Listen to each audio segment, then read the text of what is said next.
Hello hello hello hello hello. जो live online कर एक बार प्लीज कंफर्म कर दा, ऑडियो वीडियो क्लियर है ना लाइव ऑनलाइन वाले?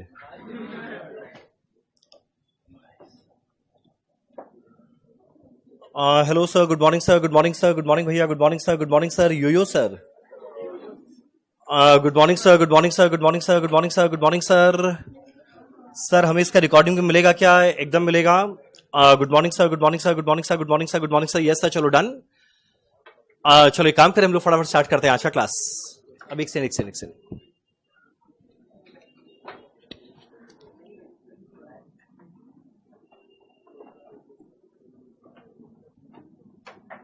चलो यस सर, क्लियर है। चलो गुड मॉर्निंग, गुड मॉर्निंग, चलो डन। चलो आज हमारा पहला क्लास कॉस्ट का। चलो जो हम लोग सब्जेक्ट पढ़ रहे हैं कॉस्ट, उसके बाद उसके बारे में आज बात करेंगे। उसके पहले जो कोर्स तुम लोग कर रहे हैं सीए में, उसके बारे में, और वो सब के पहले 2 मिनट अपने बारे में, जिससे तुम लोग पढ़ रहे हैं। पहले तो यहां पे कितने लोग मेरे से पहले मिले हुए हैं?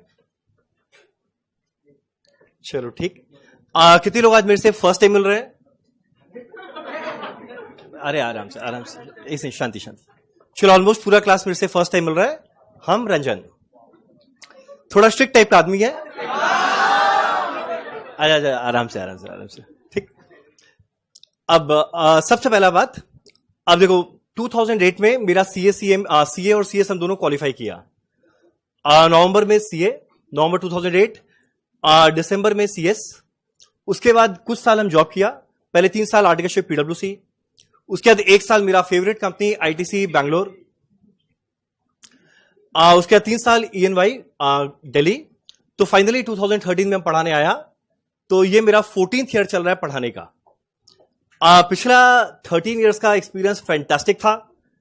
टचवुड बहुत ही अच्छे लोग को पढ़ाने का मौका मिला, और हम श्योर है आगे भी एक्सपीरियंस अच्छा रहेगा। अब जो एक्सपीरियंस कैसा रहेगा ना, डिपेंड करेगा तुम लोग कैसे रहेगा। और हम श्योर है पिछला 13 साल में सब अच्छे थे, तुम लोग अच्छा रहेगा। अब एक छोटा सा बात देखो, ये जो सब्जेक्ट है ना कॉस्ट, यहां पे मजूम करेगा हर एक जन पहली बार पढ़ रहा है। किसी का कॉस्ट पहले पढ़ा हुआ है? कहां पर? बीकॉम में पढ़ाई हो रहा है। अरे वाह, चलो ठीक है। अगर बाई चांस किसी का बीकॉम में पढ़ा हुआ है, तब यह मशरूम करेगा यहां पे किसी को कॉस्ट के बारे में कोई आइडिया नहीं है। एक बार प्लीज बोलेगा नहीं प्लीज। एक बार का मशरूम करेगा यहां पे कॉस्ट के बारे में किसी को कोई आइडिया नहीं है। सर मेरा फर्स्ट टाइम है। हाँ सबका फर्स्ट टाइम है, ठीक है।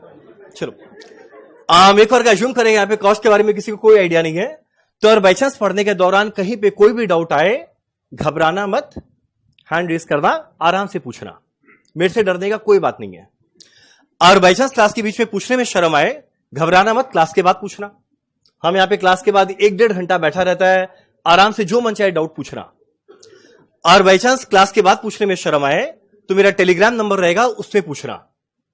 विद इन 24 आवर 99% केस में हम रिप्लाई कर देगा। वर्स्ट केस 48 आवर, 24 घंटे में हम सारा मैसेज का रिप्लाई करेगा। तो उस समय पूछना। भाई इतने लोग लेट आ रहे हैं, आओ उधर से आज पहला क्लास है। आओ जल्दी इधर।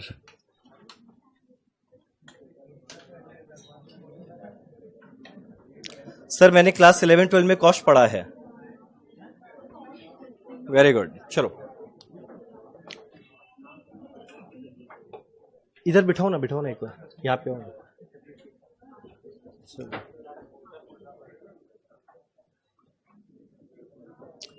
चलो तो यानी पढ़ने के दौरान कहीं कोई भी डाउट है ना, आराम से घबराना मत, आराम से मेरे से पूछना। अब बहुत लोगों को लगता है ना यार इतने सारे लोग के बीच में अगर हम कोई डाउट पूछा तो बाजू वाला क्या सोचेगा। यकीन मानो बाजू वाला भी यही सोच रहा है, बाजू वाला क्या सोचेगा।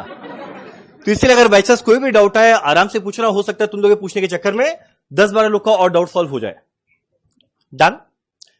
अब आगे बढ़ने के पहले बस 5-10 मिनट कुछ बेसिक बात जो काफी लोग का क्वेरी रहता है, पहले उसको फटाफट खत्म करते हैं और सीधा शुरू करते हैं हमारा सब्जेक्ट कॉस्ट।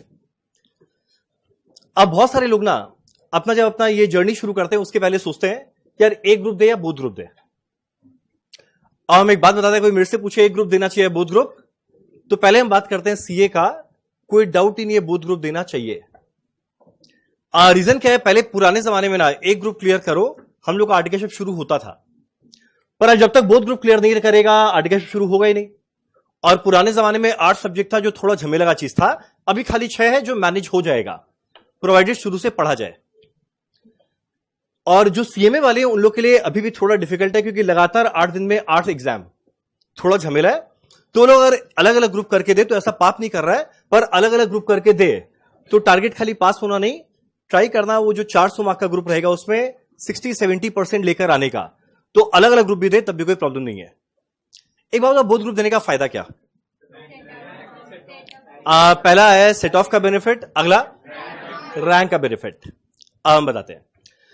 और बाई चांस कोई बोथ ग्रुप साथ में दे, सबसे बड़ा बेनिफिट होता है सेट ऑफ का।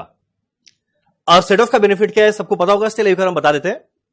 अब मान लो सीए के अंदर में हमारा पहला ग्रुप में 300 मार्क है जिसमें पास होने के लिए चाहिए 150। बाई चांस कोई स्टूडेंट दोनों ग्रुप साथ में दिया, पहला ग्रुप में चाहिए 150, मान लो आ गया 170, 20 मार्क एक्स्ट्रा। अब ग्रुप 2 में चाहिए 150, मान लो उसका आया 130, इंडिविजुअली सब में पास है पर मान लो आया 130, तो जो पहले ग्रुप का 20 नंबर का सरप्लस है ये आराम से यूज कर पाएगा दूसरे ग्रुप को सेट ऑफ करने में, तब इवेंचुअली वो दोनों पास कर जाएगा। एंड सेम लॉजिक सीएमए में भी लगता है, 400 में चाहिए 200, 220 आ गया, दूसरे में 20 नंबर कम आया, आराम से सेट ऑफ करके दोनों ग्रुप पास करेगा। पर भाई जब पढ़ने आए तो पास होने का बात नहीं करना है, पास तो करना ही है, वो तो बेसिक है, पास तो करना ही है। अब जब पढ़ाई का शुरुआत कर रहे हैं तो बात करना है रैंक लाने का। पता है इस क्लास में कितने लोग रैंक लाना चाहते हैं? पूरा क्लास चाहता है, खाली 50 रैंक मिलेगा, बट चलो ठीक है चाहना चाहिए। अब बताते बहुत सारे लोग ना हाथ तो उठा दिए यार हम रैंक लाना चाहते हैं, और कुछ लोग तो उठाए नहीं पर बाजू वाला देखा चाहिए चाहिए हम भी उठा ही लेते हैं। आज अब देखो रैंक, अरे भाई लोग इतना लेट आ रहे हैं।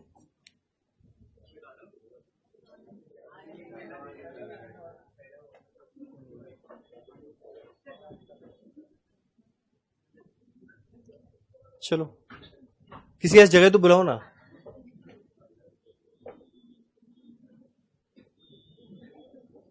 सर लक फैक्टर भी तो रहता है बोथ ग्रुप में। अच्छा सर मैं F2F आ सकता हूं? हाँ अभी नहीं भाई, अभी F2F पे बिल्कुल जगह नहीं है। हाँ चलो, और बाई चांस और ज्यादा भीड़ रहा तो हम लोग को ये खूबचा खुलना पड़ेगा।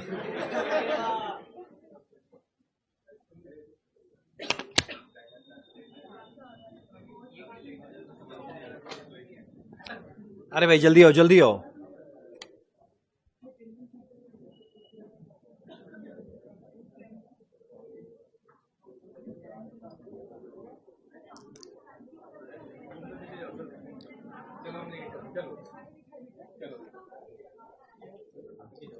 अब सुनिए सुनिए सुनिए, अब हो गया, अब वहां पे भेजिए।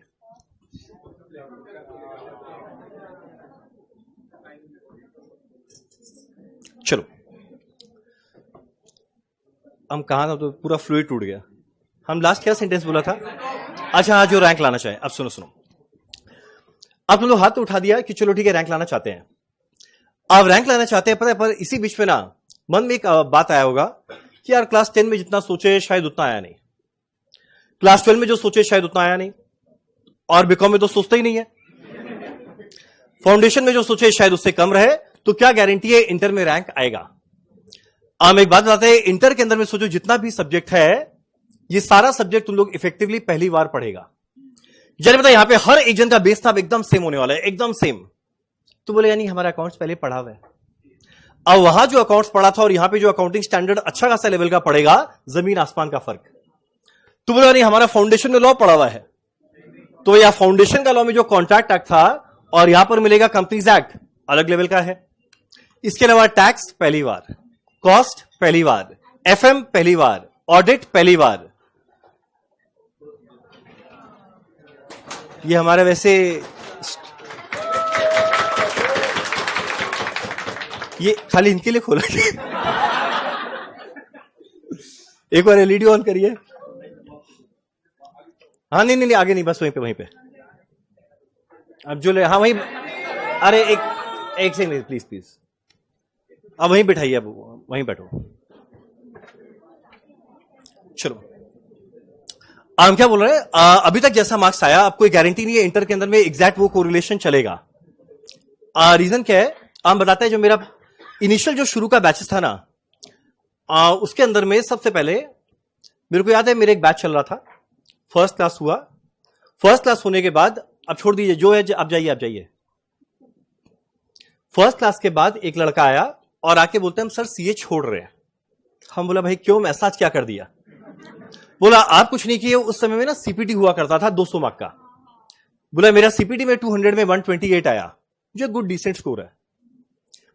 फिर वो होता क्या है ना, पहला क्लास में लोग जल्दी आ जाते हैं, आजू बाजू वाले से पूछते तुम कौन। अपने राइट में पूछा भाई तेरा कितना आया, बोला 150। इधर पूछा तेरा कितना आया, 160।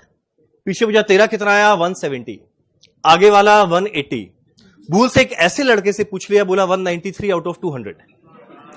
अब इमेजिन करो ऐसे ग्रुप के अंदर में अगर बाई चांस कोई बैठा हुआ है और उसका आया हुआ है 128, तो चाप में तो आएगा। अब क्लास के बाद आया और आके मेरे को बोला भैया हो गया, मेरा सीए का पहला दिन था और आखिरी दिन था।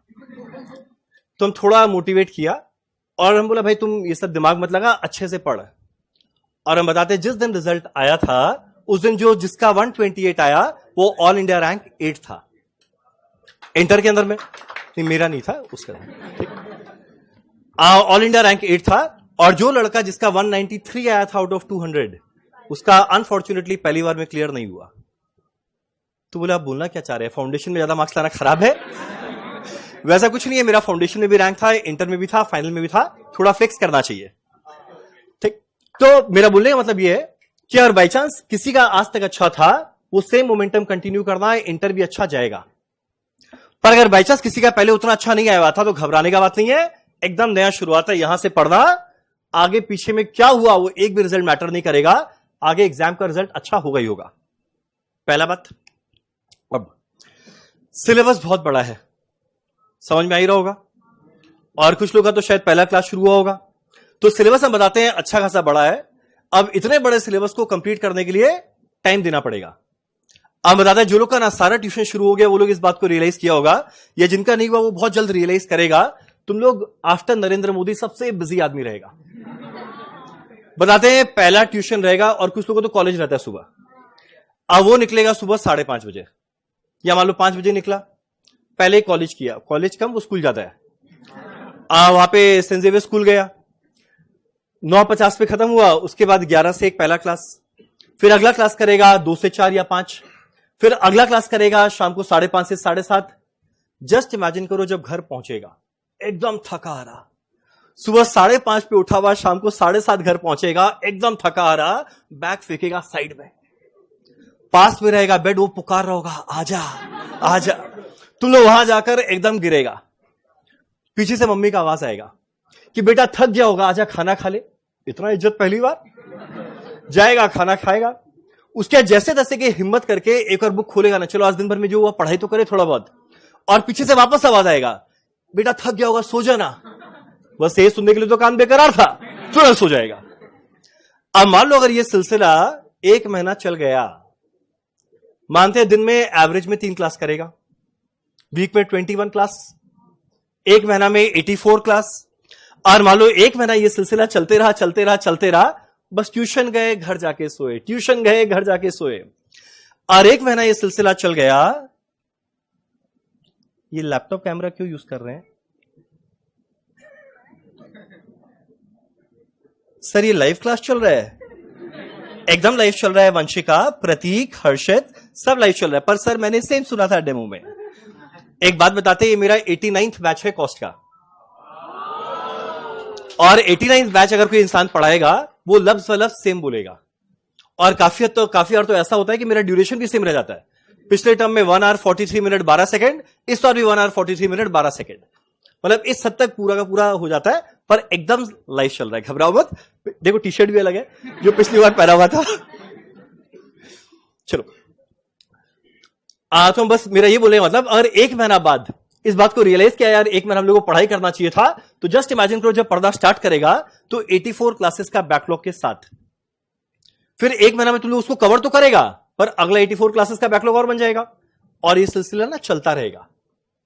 तो यही कारण है आज पहला दिन मेरा तुम लोग से एक रिक्वेस्ट है, रिक्वेस्ट कर रहे हैं। आजकल का जमाने में ऑर्डर देने का टाइम ही नहीं है। मेरा पहला रिक्वेस्ट है कि ज्यादा नहीं, तुम लोग घर जाकर एक दिन में सेल्फ स्टडी के लिए ज्यादा नहीं मांगेगा, खाली 3 घंटा निकालना। एक वीक में नहीं, एक दिन में भाई, एक दिन डेली घर जाके 3 घंटा निकालना सेल्फ स्टडी के लिए। चलेगा? अच्छा चलो 2 घंटा, 1.5 घंटा, एक से नेगोशिएशन नहीं चल रहा है, ये बता रहे हैं। तो ज्यादा नहीं, एटलीस्ट दिन का 1.5 से 2 घंटा निकालना सेल्फ स्टडी करने में। और हम बता रहे डेली बेसिस पे चलता रहेगा ना, फिर बाद में लास्ट का जब 2 महीना बचेगा एग्जाम के पहले, तब रियलाइज होगा ये काम किया हुआ कितना अच्छा है। डन?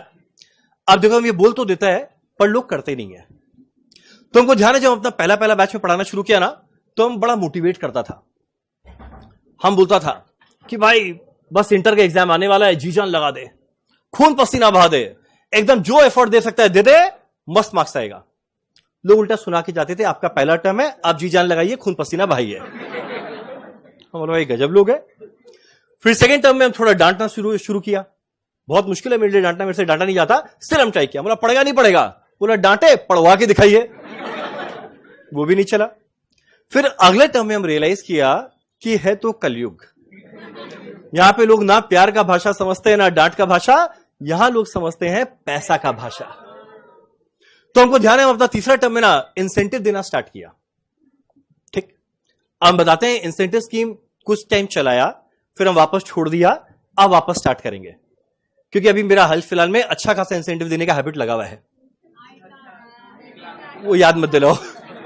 ठीक, हम बताते हैं अब इंसेंटिव के अंदर में क्या रहेगा। जैसे मान लो हम लोग अपना पहला चैप्टर स्टार्ट करेंगे कॉस्ट शीट।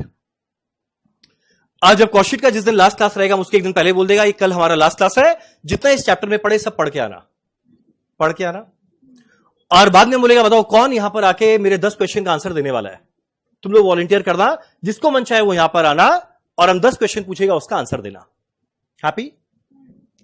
अब एक और जो 10 का 10 राइट आंसर दे दिया, मेरे पास 4 चिट रहेगा।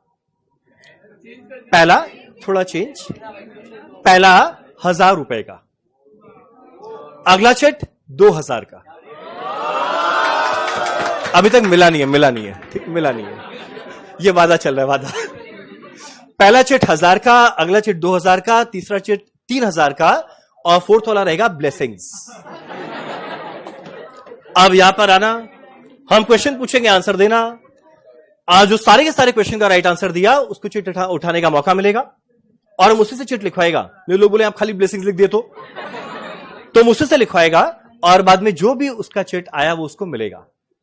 तो हमको ध्यान है जब शुरू में अपना जब ये स्कीम पहली बार लेकर आया ना, तो लोग यहां पर आते थे, और हम सही बता रहे, क्लास शुरू होने के 1 घंटा पहले लोग यहां पर बैठ गए, अपना पढ़ाई कर रहे हैं, रिवीजन। हम बोला भाई क्या है, हम सपना देख रहा है, ऐसा पढ़ाई हम आज तक नहीं देखा। फिर लोग आंसर पे आंसर दे रहे हैं, हम बुलाओ चलो, जिससे पूछ रहे वो आंसर दे रहा है।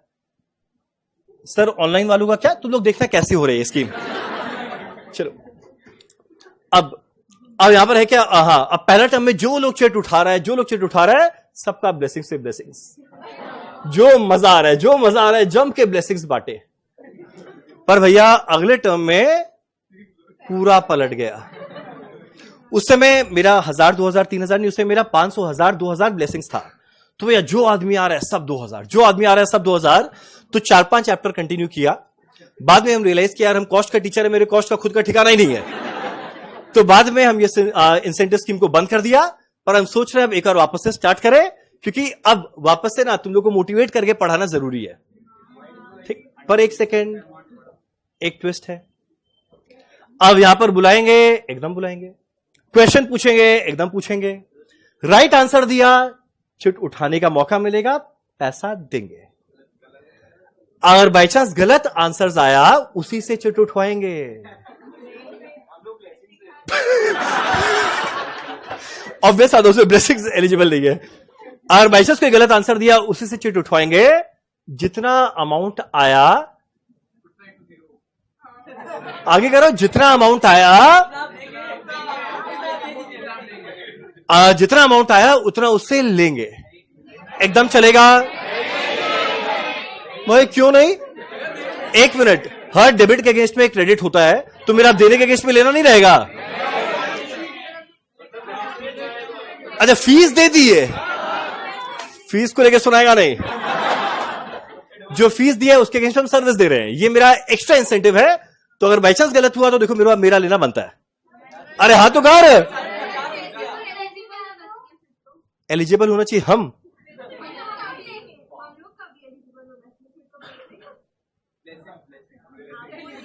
तुम लोग एक टीचर को ब्लेसिंग्स देकर जाएगा, मैंने सोच रहे हैं क्या बोल के जाएगा, अच्छे से पढ़ाना जीवन भर।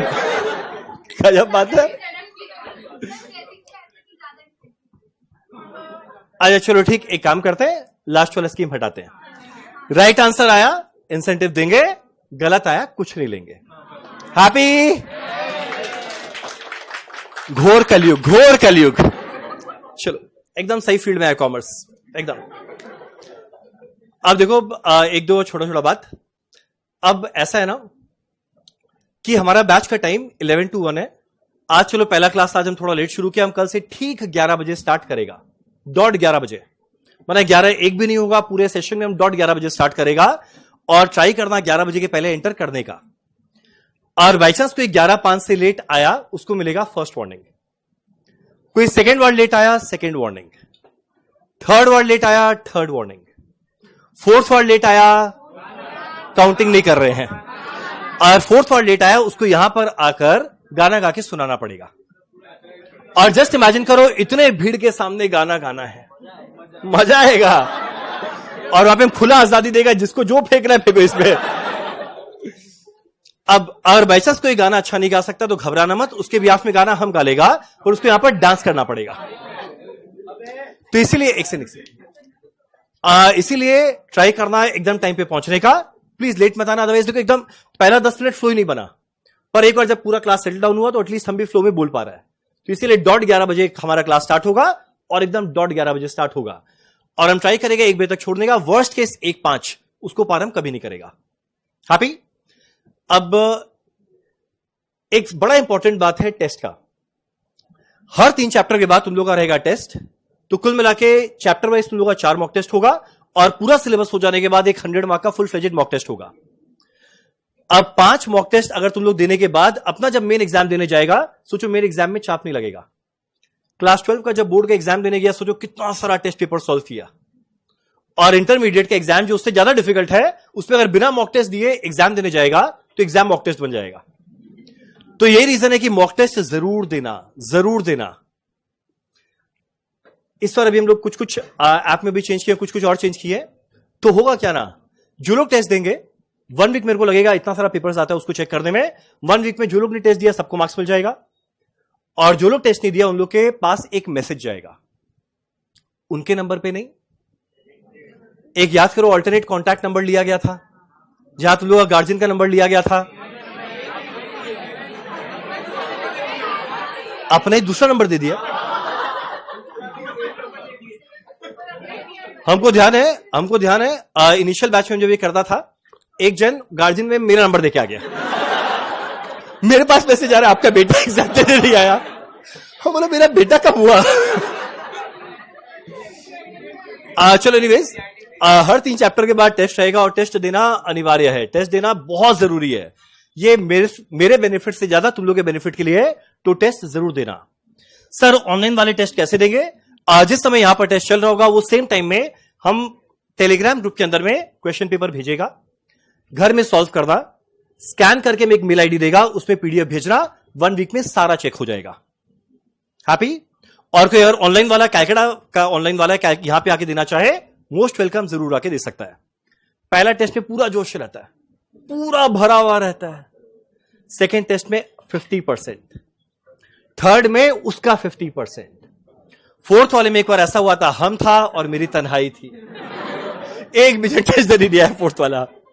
तो ऐसा मत करना, टेस्ट लास्ट तक सारा का सारा देना बहुत ही बेनिफिशियल रहेगा। हैप्पी? एक दो सेफ्टी मेजर, सिंस अभी हाल फिलहाल में ट्यूशन सेंटर में इंडिया में कुछ कुछ हो रहा है, अरे कहीं पे फायर वायर ये सब का, हाँ ठीक, तो अब हम लोग के लिए मैंडेटरी है सब बताना। पहला बात, सारा फायर अरेंजमेंट है हमारे बिल्डिंग में, ऊपर देखो स्प्रिंकलर भी है, काम करता है कि नहीं है अभी तक भगवान की दया से टेस्ट करने का मौका नहीं मिला। ठीक, अगला, अगर बाई चांस वर्स्ट केस ऐसा सिनेरियो हो, भगवान ना करे कभी ऐसा हो, कभी ऐसा हो तो ये गेट यूज नहीं होगा जिससे तुम लोग आया, तुम लोग यूज करेगा पीछे वाला गेट। कूदना नहीं है, वहां पे सीढ़ी है, वो इमरजेंसी एग्जिट है, लॉक है, उसका चाबी एकदम पास में है, तो जो पीछे एकदम लास्ट बेंच पे बैठा है, एक थोड़ा घिसक के देख, चाबी है ना, ठीक, तो तुम्हारा जो लास्ट में बैठेगा उसका रिस्पॉन्सिबिलिटी है उसको खोलना, ऐसा लग रहा है फ्लाइट पे बैठे हुए तो वहां से इमरजेंसी एग्जिट से जाना है। और बाई चांस कभी कोई बहुत तेज बारिश आए, तो हम बता रहे हैं इस गली का बहुत बुरा हाल होता है, जिस दिन तेज बारिश आया उस दिन नी हाइट के ऊपर पानी जाता है। अब उस दिन क्लास रहेगा या नहीं, कोई कॉल मत करना, कोई मैसेज मत करना, क्लास 100% रहेगा। जो आकर कर सके आकर करना, जो आकर ना कर सके वो लाइव ऑनलाइन करना। आने का जिम्मेदारी तुम लोग का रहेगा, निकालने का जिम्मेदारी मेरा रहेगा। वहां पे हम लोग इस गली को पार कराने के लिए एक बोट सर्विस शुरू करते हैं। हमारा आईडी कार्ड दिखाना, तुमको इस गली को पार कराएगा, फिर आगे तुम लोग का है। तुम लोग के एफएम के सीजन में बारिश आया थोड़ी था, अब आएगा, ठीक, तो इसलिए सोच समझ के निकलना। और जो बहुत ज्यादा ही छोटे लोग हैं भैया, वो लोग मत आ जाना, पता चला खाली आंख दिख रहा होगा, ऐसे चल रहा होगा, तो इसलिए थोड़ा सोच समझ के आना भाई। हैप्पी? सर हमारे घर में फायर सेफ्टी अरेंजमेंट नहीं, हम क्या करें, अपना घर का अपना सोचो, हर घर में थोड़ी बैठ के फायर सेफ्टी अरेंजमेंट करें। अब अगला बात, और बाई चांस पढ़ने के दौरान अर्थक्वेक आए, घबराना मत, हम लोग 5 तल्ला में हम लोग कुछ नहीं कर सकते, जो होना है वो हो ही जाएगा। बस एक काम जो करना है, तुम लोग बेंच के नीचे छुपना हम इस पोडियम के नीचे रहेंगे, और सब सही रहा तो वापस मिल लेंगे 5 मिनट बाद। चलो डन। ये सारा बेसिक प्रिकॉशन जो तुम लोग को ध्यान रखना है। Happy happy happy? अब फटाफट स्टार्ट करते हैं हमारा आज का क्लास। अब इसके अलावा और कोई भी डाउट? सर मेरा सरनेम सुना हुआ लग रहा है। सर मेरा सरनेम, ये बात का सेंस है? तुम्हारा सरनेम तुम्हारा सुना हुआ होगा, इसका सरनेम क्या है? अच्छा जो भी है भाई, इतना कुछ लोग ये लोग लिख दिया, भगवान जाने क्या क्या लिख दिया। ठीक है, हम लाइव ऑनलाइन एक सेकंड में तुम लोग का क्लास के बाद में सारा चैट पड़ेगा, हो जाएगा। चलो चलो एक काम करें, फटाफट स्टार्ट करते हैं हमारा आज का क्लास। अब बस एक और छोटा सा बात मेरे को बताना है।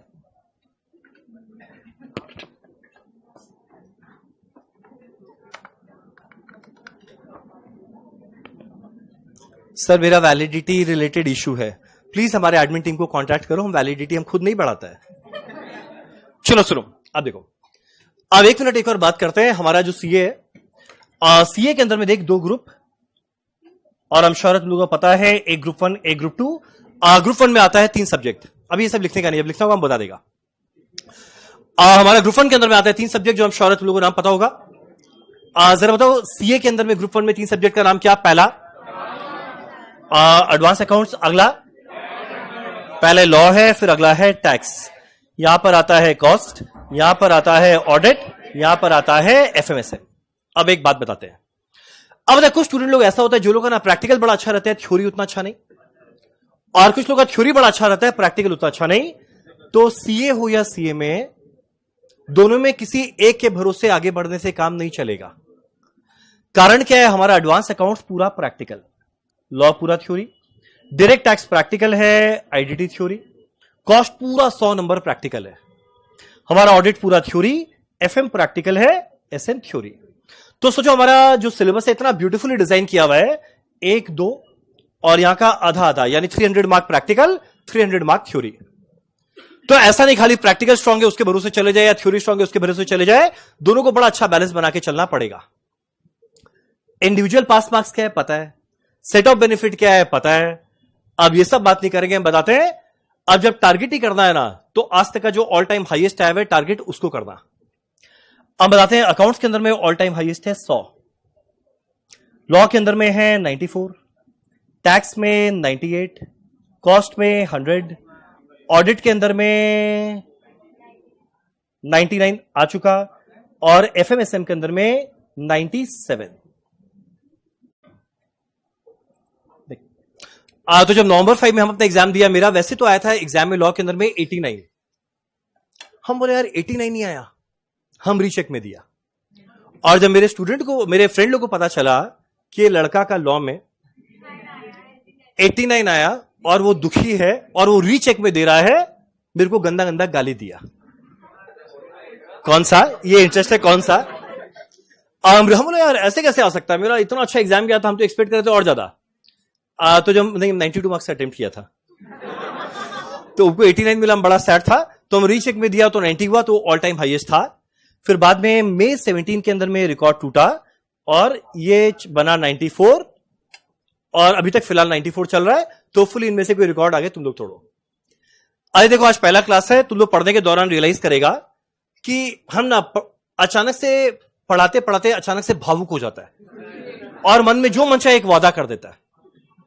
तो हमको ध्यान है, हम एक वादा किया था पढ़ाने के दौरान कि यार बाई चांस कोई भी मेरा स्टूडेंट ऑल इंडिया रैंक 1 2 3 है, यार बाई चांस किसी का कॉस्ट में 100 में आए, 100 आएगा तो उसको देगा 1 लाख। वादा करने में क्या रहता है, कर दिए, वादा कर तो दिए।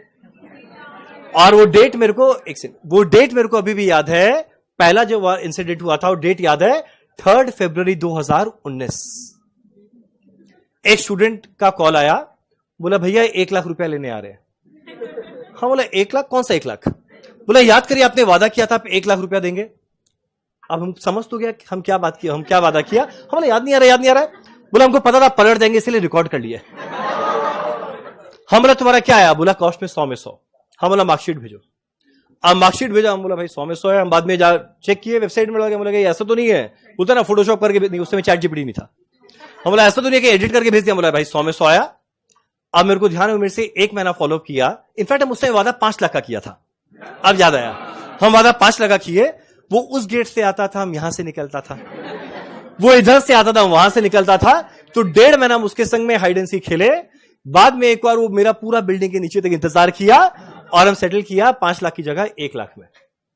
तो बाद में हम अपना वादा कर दिया 1 लाख, और वापस से नवंबर 22 के बाद यथार्थ का आया 100 में 100 पूरा किया। पिछला टर्म जब शुरू हो रहा था 100 में 100 न्यू सिलेबस में आना थोड़ा डिफिकल्ट हो गया था। तो पिछले टर्म में, जब पिछला टर्म शुरू हुआ था कॉस्ट का, हम पहला इन बोला रैंक 1 2 3 1 लाख, कॉस्ट में 100 में 100 5 लाख। बोलते बोलते बोलते है ना, कभी कभी मां सरस्वती गले में आती है, बोली नहीं रंजन सोच के। तो तुरंत 1 सेकंड में पलटा, नहीं 5 लाख नहीं 1 लाख। अगर वो 5 लाख का वादा हो जाता, अब अगला डेट तो हम भूल ही नहीं सकते।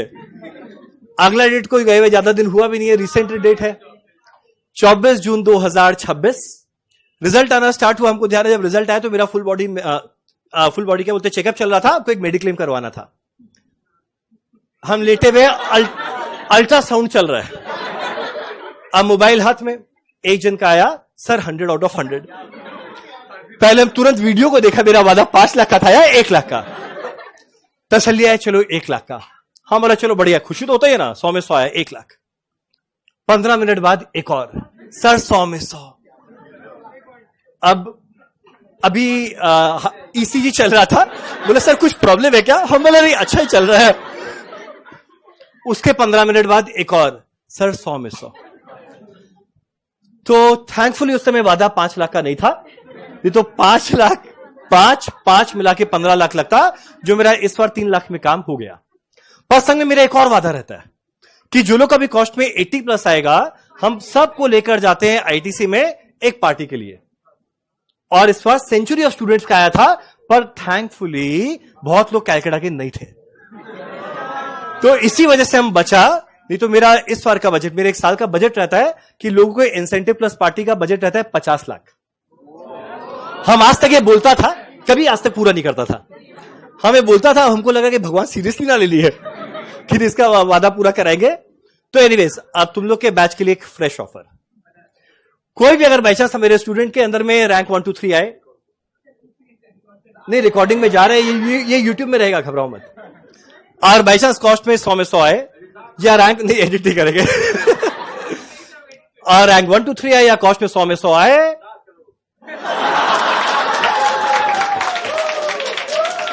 7 करोड़ भाई, हम उस तरह का फीस नहीं लिया जो हम 7 करोड़ दे पाएगा। तो वो लोग के लिए 1 लाख अभी हम जस्ट बोलने वाला था ज्यादा। और बाई चांस किसी का रैंक 1 2 3 भी आ जाए और कॉस्ट या एफएमएसए में 100 भी आ जाए, तो 1 लाख प्लस 1 लाख मिला के 2 माइनस कॉम्बो बेनिफिट 50,000, हम उसको देंगे 1,50,000। हैप्पी? नहीं, हम अपने में कॉम्बो बेनिफिट कम करते हैं। चलो हैप्पी? अरे भाई बोल, ठीक। अब अगला, अब 1 मिनट फटाफट। अब जैसे हमारे सीएमए के अंदर में भी 2 ग्रुप है, ग्रुप 1 ग्रुप 2। पहला हमारा है फाइनेंशियल अकाउंट्स, मेरा अगला है टैक्स, लॉ, कॉस्ट। सीएमए में मेरा पढ़ाने का वेटेज थोड़ा ज्यादा रहता है। यहां पे OMSM, corporate accounts audit, FMDA and management accounting. अब देखो यहां पर भी ये प्रैक्टिकल, आधा प्रैक्टिकल आधा थ्योरी, थ्योरी प्रैक्टिकल, आधा प्रैक्टिकल आधा थ्योरी, आधा प्रैक्टिकल आधा थ्योरी, आधा प्रैक्टिकल आधा थ्योरी, प्रैक्टिकल। यहां पे प्रैक्टिकल का वेटेज 3 4 5, 500 मार्क प्रैक्टिकल का वेटेज, 300 मार्क थ्योरी का है। अब हमारा CMA institute all time highest release नहीं करता, इसलिए मुझे नहीं पता ऑल टाइम हाईएस्ट सब सब्जेक्ट में क्या है, पर मेरे सब्जेक्ट में मेरे स्टूडेंट्स का क्या वो बता सकता है। कॉस्ट में 99, 100 बचा है, तो मौका है। अगला एफएमबीडीए के अंदर में 98 और मैनेजमेंट अकाउंटिंग में 93। ये खाली मेरे स्टूडेंट्स में है, और बाकी हाईएस्ट क्या है मुझे नहीं पता। तो यहां पे अभी भी 100 में 100 का मौका बचा हुआ है, और सीए के अंदर में ऑलरेडी आ चुका है। चलो हैप्पी? अभी तक कोई भी डाउट? ऐसे डाउट का कुछ था ही नहीं, या तो हम खुद ही कुछ ना कुछ बोले जा रहे हैं। चलो डन, स्टार्ट करते हैं हमारा आज का क्लास। अब तुम लोग बताओ, तुम लोग कौन सा सब्जेक्ट मेरे से पढ़ने आया है? चलो अकाउंट्स। चलो हमारा सब्जेक्ट का नाम क्या है? कॉस्ट। सर इंश्योरेंस के पैसे बच्चे को दे दिए, इंश्योरेंस के पैसे बच्चे। ओ सर मैं तो कॉस्ट अकाउंटिंग ही पढ़ने आया हूं, हम भी वही पढ़ा रहे आए हैं। चलो हमारा सब्जेक्ट का नाम है कॉस्ट। मेरा पहला क्वेश्चन, तुम लोग जरा बताना कॉस्ट को पढ़ने का कारण क्या? आप बताते मेरे से डरना नहीं है, जो आंसर देगा हम बोलेगा वेरी गुड। कभी हम किसी को नहीं डांटेगा, कोई डिस्टर्ब करे क्लास को तो हम जरूर थोड़ा डांटेंगे, और अदरवाइज हम कभी नहीं डांटता। तुम लोग बताओ कॉस्ट को पढ़ने का कारण क्या? सीए पास होना, वाह। अगला 1 लाख मिल रहा, चलिए ये भी बढ़िया आंसर, 1 लाख मिल रहा। एग्रीगेट, भाई ढंग का आंसर दो ना। अरे कॉस्ट क्यों पढ़ते हैं? हाँ एक सेकंड, क्या कोई भी चीज का कॉस्ट कैलकुलेट करना, और बोलो क्या? डिसीजन मेकिंग, चलो वेरी गुड। और बोलो क्या? खर्चा मिनिमाइज करना, चलो वेरी गुड। और बोलो क्या?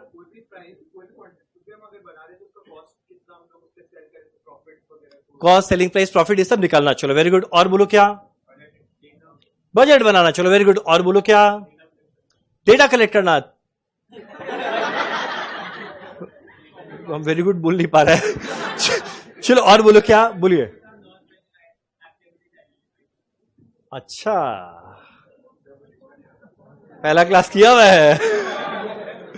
चलो ठीक है, और बोलो क्या? अभी तक हम कुछ भी अलग बोला क्या?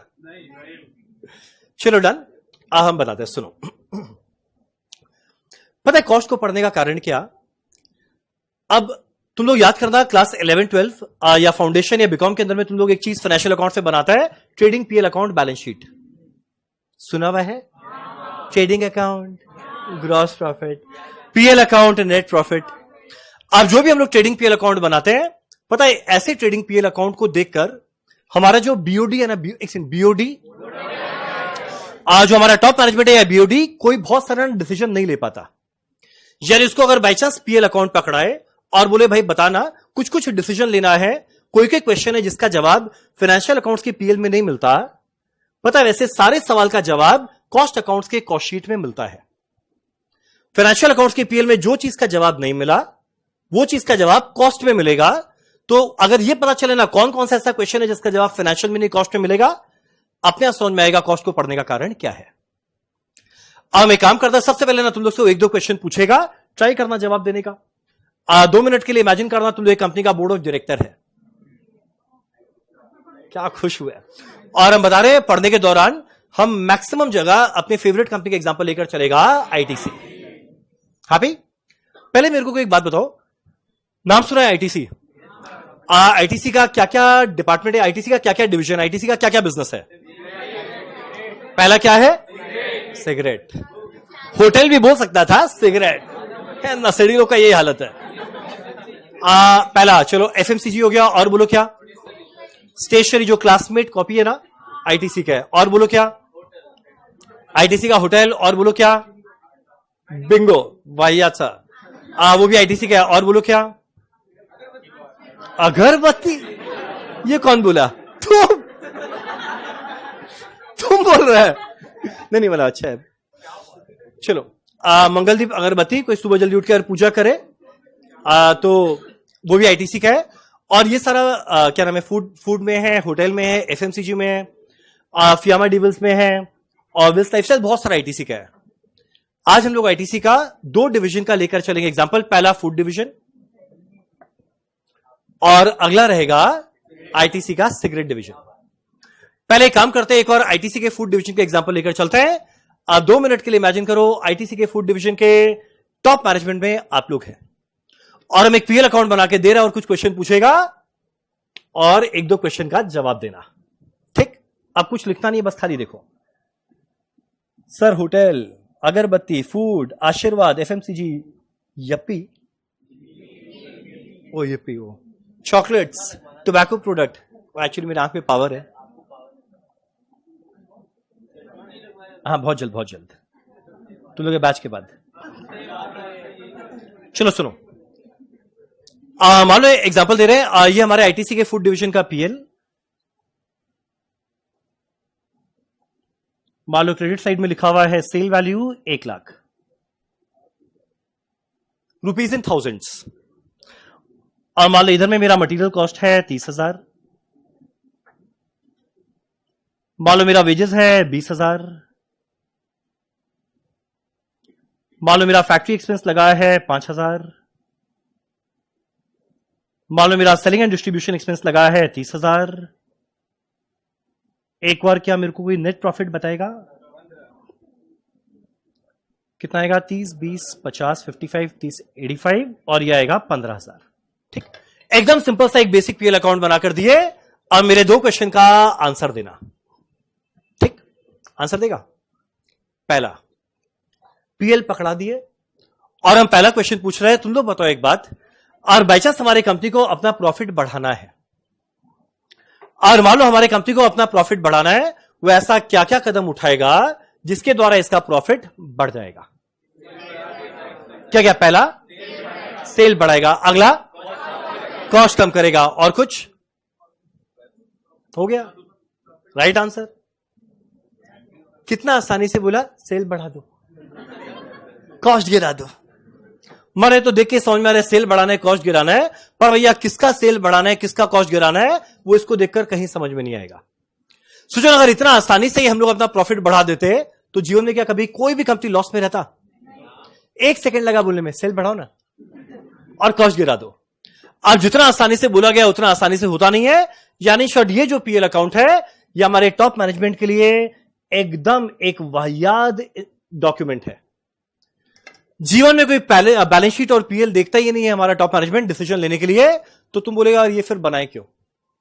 पता है किसके लिए बनाया? तुम लोग के लिए। तुम हम लोग कौन है? हम लोग तो स्टूडेंट है।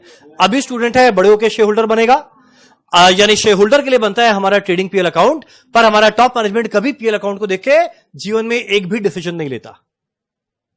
तो वो क्या देखता है? वो देखता है कॉस्ट शीट। ठीक, अब देखिए जो हम बनाया ना फूड डिवीजन का पीएल, ये हम बनाया सारे प्रोडक्ट का मिलाकर। और जब भी हम लोग कॉस्ट में बनाते हैं ना, ये हम लोग हमेशा बनाते हैं प्रोडक्ट वाइज। अब एक बार का एग्जांपल लेते हैं। मान लो हमारे फूड डिवीजन में 3 प्रोडक्ट है। अच्छा एक सेकेंड, तुम लोग 11 बजे का क्लास था, बहुत लोग कॉलेज से आए, तुम लोग खाकर आए ना? मैंने भूखा नहीं आया ना? नहीं जेन्युइनली बोल रहा है, भूखे आए हैं। कितने लोग भूखे आए हैं? पूरा क्लास भूखा आ गया। ठीक है, गिने चुने लोग भूखे आए हैं। ठीक है, नेक्स्ट से खाना खा के आया करो, ऐसे बताया करो। यार बोलो तुम यहां पे कैंटीन का अरेंजमेंट कर सकता है, मैंने पेड है, फ्री नहीं है, चलेगा? हाँ सब्सिडाइज खाता नहीं चलेगा। चलो सर मैं भी भूखा हूं, घर में बैठा है, खा ले भाई। चलो सुनो, अब एक काम करता है, ये जो हमारा फाइनेंशियल अकाउंट्स का पीएल, इसको एक बार जरा ट्रांसलेट करता है कॉस्ट में। अब दो मिनट के लिए इमेजिन कर, हमारा जो फूड डिवीजन है ना, इसके अंदर में 3 तरह का प्रोडक्ट ये बना के बेचता है। क्या क्या बेचता है? पहला आशीर्वाद, नाम सुना है? आशीर्वाद आटा, ओ ये सब आइडिया है। अगला मान लो ये बनाता है सनफीस्ट, और अगला ये बनाता है बिंगो। अरे फूड डिवीजन का बात हो रहा है, फूड डिवीजन का। फूड में सिगरेट नहीं आता है, हर जगह सिगरेट। चलो सुनो,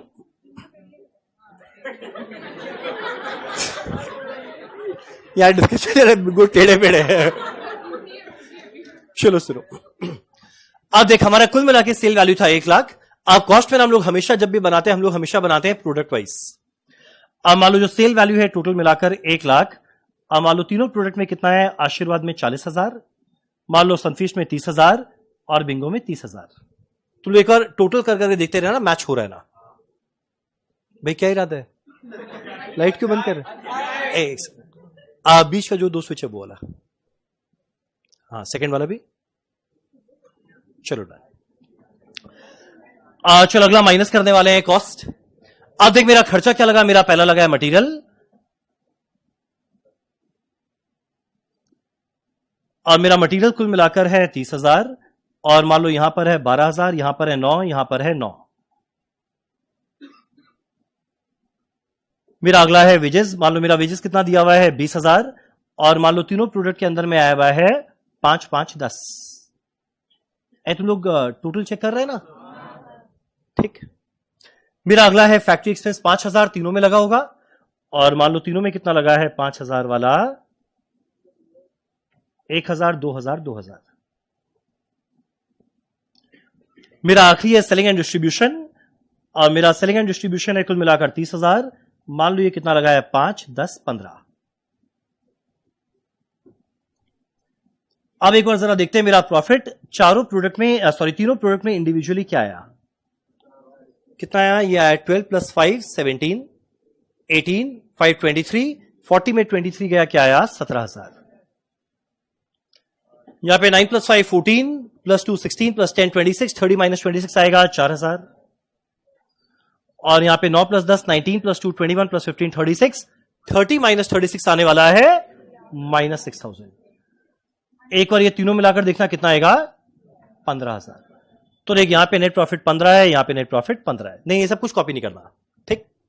अब एक काम करो ना, अब तुम लोगों को ये वाला पकड़ा है पीएल, ठीक।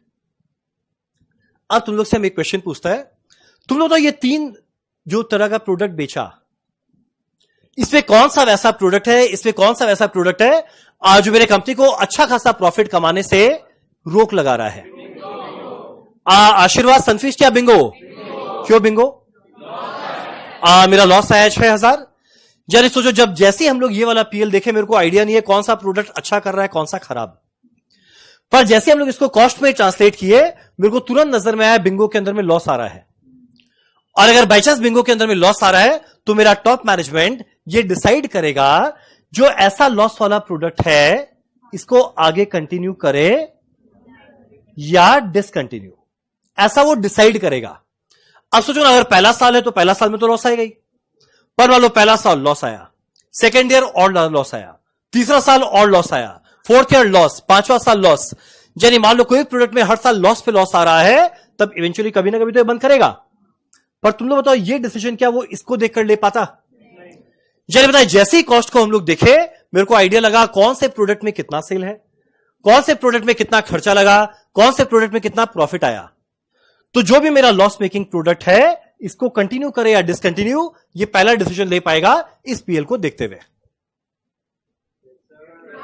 अरे बोलो ना, अरे बोलो ना, क्लियर है यहां तक? अब मेरा सेकेंड क्वेश्चन, अब एक मेरा आशीर्वाद है, एक मेरा सनफीस्ट है, तुम लोग तो मेरे कंपनी के लिए ज्यादा प्रॉफिटेबल कौन? आशीर्वाद या सनफीस्ट? आशीर्वाद या सनफीस्ट? तुम लोग कौन सा नंबर देखा? मैंने खाली नेट प्रॉफिट देखा या कॉस्ट देखा या सेल देखा या क्या क्या देखा? सब देखा। वाह। अब देख, तुम लोग एक बचपन में एक रेशियो पढ़ा होगा, नेट प्रॉफिट रेशियो। किसी को फॉर्मूला पता है? जैसे जीपी रेशियो होता है, GP divided by sale into 100, सुना है GP ratio, gross profit divided by sale into 100। कोई बताओ नेट प्रॉफिट रेशियो का फॉर्मूला क्या रहेगा? Net profit divided by sale into 100। अब एक बार अगर कैलकुलेट करें, नेट प्रॉफिट है 17,000, एक बार कैलकुलेट में कैलकुलेट करो ना। मेरा नेट प्रॉफिट है 17,000 और मेरा सेल वैल्यू है 40,000, तो ये कितना आएगा? 70,000 डिवाइडेड बाय 40,000 इंटू 100, कितना आएगा? ये आएगा 42.5%। मेरा अगला वाला है 4,000 डिवाइडेड बाय इसका सेल वैल्यू है 30,000, मेरा ये आने वाला है 13.33%। और ये तो चलो लॉस है, इसको क्या निकालना, ठीक। अब एक लाइन बोलेंगे, बोलते बोलते चुप हो जाएंगे, ये मत सोचना भूल गए, कंप्लीट करना। पता अगर आशीर्वाद का नेट प्रॉफिट रेशियो 42.5% है, इस बात को इंडिकेट करता है कि यार आशीर्वाद का सेल 100 रुपया बढ़ाएंगे। और मालूम लोग आशीर्वाद का सेल 100 रुपया बढ़ाएंगे, तो आशीर्वाद के सेल को 100 रुपया बढ़ाने की वजह से पता है मेरा नेट प्रॉफिट कितना रुपया बढ़ेगा? 42.5 रुपीज। मानते हो? मानते हो? और वही अगर बाई चांस हम लोग अपना सनफीस्ट के सेल को 100 रुपया बढ़ाएंगे, सनफीस्ट के सेल को 100 रुपया बढ़ाएंगे, तो मेरा प्रॉफिट कितना रुपया बढ़ने वाला है? 13.33। तो और बाई चांस मेरे को किसी एक ही कंपनी के सेल को बढ़ाना है, और बाई चांस मेरे कंपनी को किसी एक ही प्रोडक्ट के सेल को बढ़ाना है, बताओ वो किसको बढ़ाना चाहेगा? आशीर्वाद को या सनफीस्ट को? आशीर्वाद। तो देखो वापस से अगला डिसीजन आया ऐसे कॉस्ट के पीएल को देखते हुए। पर वही अगर बाई चांस हम लोग ये देखते ना मेरे को पता चलता कौन सा बंद करना है, ना मेरे को पता चलता कौन से के सेल को ज्यादा बढ़ाना है, तो ये दो तीन क्वेश्चन का जवाब जो फाइनेंशियल में नहीं मिला वो कहां मिला है? कॉस्टिंग में। तो यही कारण है कॉस्ट को पढ़ने का। हैप्पी? चलो अब एक काम करते हैं, फटाफट लिखते हैं 2 शब्द। अब नोटबुक निकालना, हम लोग साथ साथ में पढ़ते हुए चलेंगे और लिखते हुए चलेंगे। हैप्पी? कोई भी डाउट आए प्लीज पूछना, क्लास में नहीं तो क्लास के बाद पूछना, क्लास के बाद नहीं तो टेलीग्राम में पूछना, पूछना जरूर। कोई नहीं, कॉल वॉल अवॉइड ही करना, वीडियो कॉल नहीं करेगा। एकेडमिक डाउट जो भी पूछेगा हम सारा बताएगा। हमको आज के लिए वर्ड जोड़ना पड़ता है, एकेडमिक डाउट। हम पहले बोलता था कुछ भी कोई भी प्रॉब्लम हो ना आराम से पूछ लेना। तो एक स्टूडेंट का मैसेज आया, सर मेरी गर्लफ्रेंड छोड़ के चली गई। तो हम बोला हम क्या करें? वो ये नहीं बोला बन जाइए, बोला सर मॉरल सपोर्ट चाहिए। हमारा तुम्हारे गर्लफ्रेंड को हम कैसे रिप्लेस कर सकते हैं? चलो तो एक काम करना, पहला लिखा कॉस्ट अकाउंटिंग।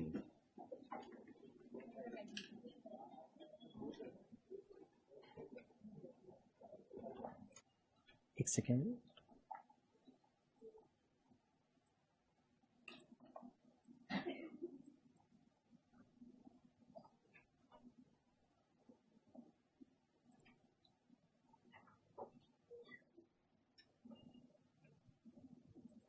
चलो मेरा सबसे पहले कॉस्ट अकाउंटिंग में डैश देके लिखा, it denotes the method of accounting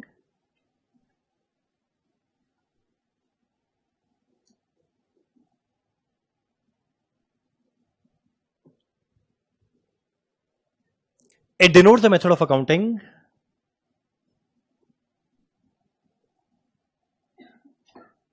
तुम लोगों को मेरा हैंडराइटिंग कैसा लगा? बेकार हैंडराइटिंग है, खुद का हैंडराइटिंग देखा है?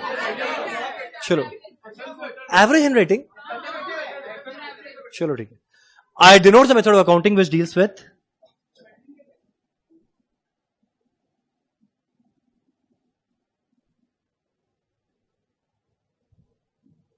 it denotes the method of accounting which deals with principles,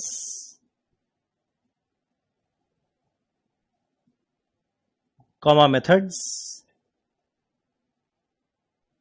and techniques। ये तीन बड़ा इंपॉर्टेंट वर्ड है। ये मेरा वो मेथड ऑफ अकाउंटिंग है जो डील करता है प्रिंसिपल या मेथड या टेक्निक। अब देखो प्रिंसिपल का मतलब क्या होता है, जब तुम लोग फाइनेंशियल अकाउंट्स पढ़ा तो आप एक चीज सुना होगा, एक बताने सुना हुआ है क्या, कि इन्वेंट्री को वैल्यू करते हैं आइदर फीफो पे, ये वर्ड सुना है फीफो, और बोलो क्या होता है लीफो, या फिर वेटेड एवरेज। तो देखो एक प्रिंसिपल है इन्वेंट्री को कैसे वैल्यू करना। तो यहां पे भी ना हमारे कॉस्ट अकाउंट में बहुत सारे प्रिंसिपल है, क्या क्या चीज को कैसे वैल्यू करना है जो पढ़ेंगे। मेरा अगला है मेथड। अब अलग अलग इंडस्ट्री में अलग अलग मेथड ऑफ कॉस्टिंग लगता है, जैसे job and batch costing, process costing, operating costing, वो सब पढ़ेंगे। एंड टेक्निक, डिसीजन मेकिंग के लिए बहुत सारा टेक्निक है। डिसीजन मेकिंग के लिए टेक्निक में मार्जिनल, बजट, स्टैंडर्ड, ये सब आता है। तो ये A to Z चीज पढ़ने वाले हैं सब्जेक्ट में। तो वापस से I denote the method of accounting which deals with तीन वर्ड। जरा बताना वो तीन वर्ड क्या था। पहला प्रिंसिपल्स, मेथड्स एंड टेक्निक। अगला बताना कॉस्ट अकाउंटिंग को यूज कौन करेगा, शेयर होल्डर करेगा या टॉप मैनेजमेंट करेगा। क्यों यूज करने वाला है, डिसीजन मेकिंग के लिए। तो it denotes the method of accounting which deals with principles, methods and technique used by top management,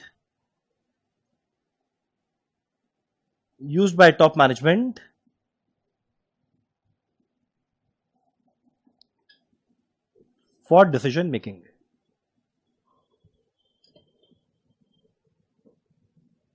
ठीक, यानी हमारे ये डेफिनेशन में तीन इंपॉर्टेंट बात। पहला प्रिंसिपल, मेथड एंड टेक्निक। मेरा अगला टॉप मैनेजमेंट, क्या चीज के लिए, डिसीजन मेकिंग के लिए।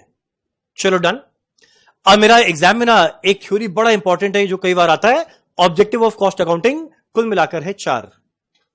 और हम बताते हैं चारों ऑब्जेक्टिव क्या, ये हम बताएंगे 1 मिनट के अंदर, नहीं 30 सेकंड के अंदर। पहला ऑब्जेक्टिव प्रोडक्ट वाइज सेल निकलना। अब मेरा फाइनेंशियल के अंदर में हर चीज टोटल में आया था, जबकि कॉस्ट में हर चीज प्रोडक्ट वाइज आया। तो मेरा पहला ऑब्जेक्टिव क्या है, प्रोडक्ट वाइज सेल निकालना। पता है अगला ऑब्जेक्टिव क्या है, प्रोडक्ट वाइज कॉस्ट निकालना। इसी को देखो नजर में आएगा। पहला प्रोडक्ट वाइज सेल, मेरा अगला है प्रोडक्ट वाइज कॉस्ट। अब तीसरा बताओ प्रोडक्ट वाइज प्रॉफिट। अब जैसे ही प्रोडक्ट वाइज प्रॉफिट आ गया, मेरा टॉप मैनेजमेंट तैयार है डिसीजन लेने के लिए। और याद है अभी तक हम लोग 2 डिसीजन का बात किए। पहला, जो लॉस मेकिंग प्रोडक्ट आया इसको कंटिन्यू करें या डिसकंटिन्यू। और अगला जो मेरा प्रॉफिट मेकिंग प्रोडक्ट था, एक सेकंड, उसके अंदर में एक रेशियो निकालते थे, एनपी रेशियो। बताओ जिसका रेशियो ज्यादा रहेगा वो बेटर है या खराब, और जो बेटर है उसके सेल को कम करेंगे या बढ़ाएंगे, ताकि मेरा ओवरऑल प्रॉफिट बढ़ सके। तो मेरा चार ऑब्जेक्टिव है, 1 मिनट हम छुपा रहे हैं। पहला बताना प्रोडक्ट वाइज सेल, अगला प्रोडक्ट वाइज सेल मिला, कॉस्ट मिला, प्रोडक्ट वाइज। जैसे प्रॉफिट मिला, कौन तैयार है, टॉप मैनेजमेंट। क्या लेने के लिए, 2 लेगा। पहला लॉस मेकिंग को क्या करे या क्या करे, कंटिन्यू या डिसकंटिन्यू। प्रॉफिट मेकिंग एक रेशियो निकाल, जिसका रेशियो उसके सेल को, ताकि मेरा प्रॉफिट बढ़ेगा। चलो डन, एग्जैक्ट है हमारा 4 ऑब्जेक्टिव। फटाफट लिखते हैं 2 शब्द। चलो यहां लिखते हैं ऑब्जेक्टिव्स ऑफ कॉस्ट अकाउंटिंग।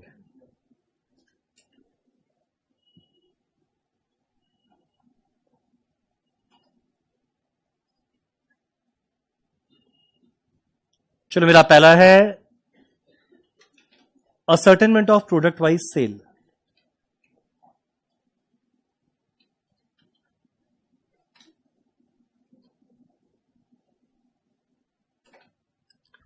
चलो मेरा पहला है ascertainment of product wise sale, very easy. मेरा अगला है ascertainment of product wise cost.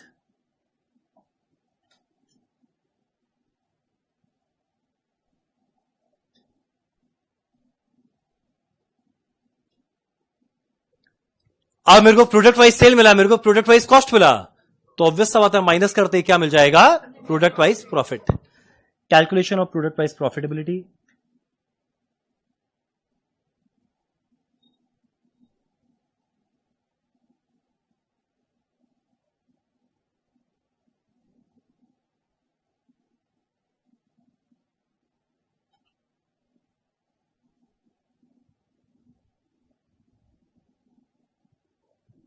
अब जैसे ही प्रोडक्ट वाइज प्रॉफिट आया, मेरा टॉप मैनेजमेंट तैयार है डिसीजन के लिए, तो यहां लिखते हैं असिस्ट द टॉप मैनेजमेंट।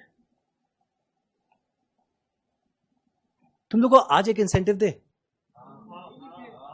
नहीं छोड़ो, नहीं इंसान को ज्यादा भावुक नहीं होना चाहिए। ठीक है, तुम लोग के लिए कल परसों में एक सरप्राइज, ब्राउनी इंसेंटिव का सरप्राइज हम बता ही दिया। चलो, assist the top management in decision making.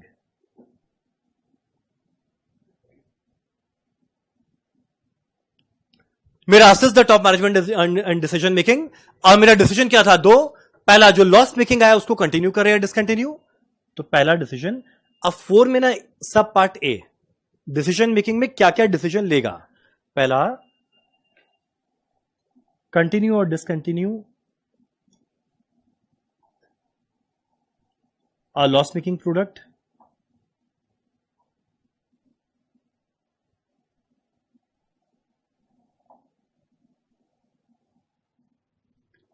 मेरा पहला डिसीजन है कोई भी लॉस मेकिंग प्रोडक्ट आया इसको कंटिन्यू करे या discontinue.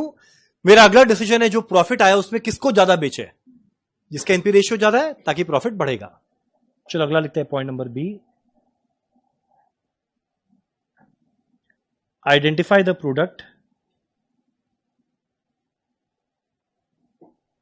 comma the sales of which should be increased,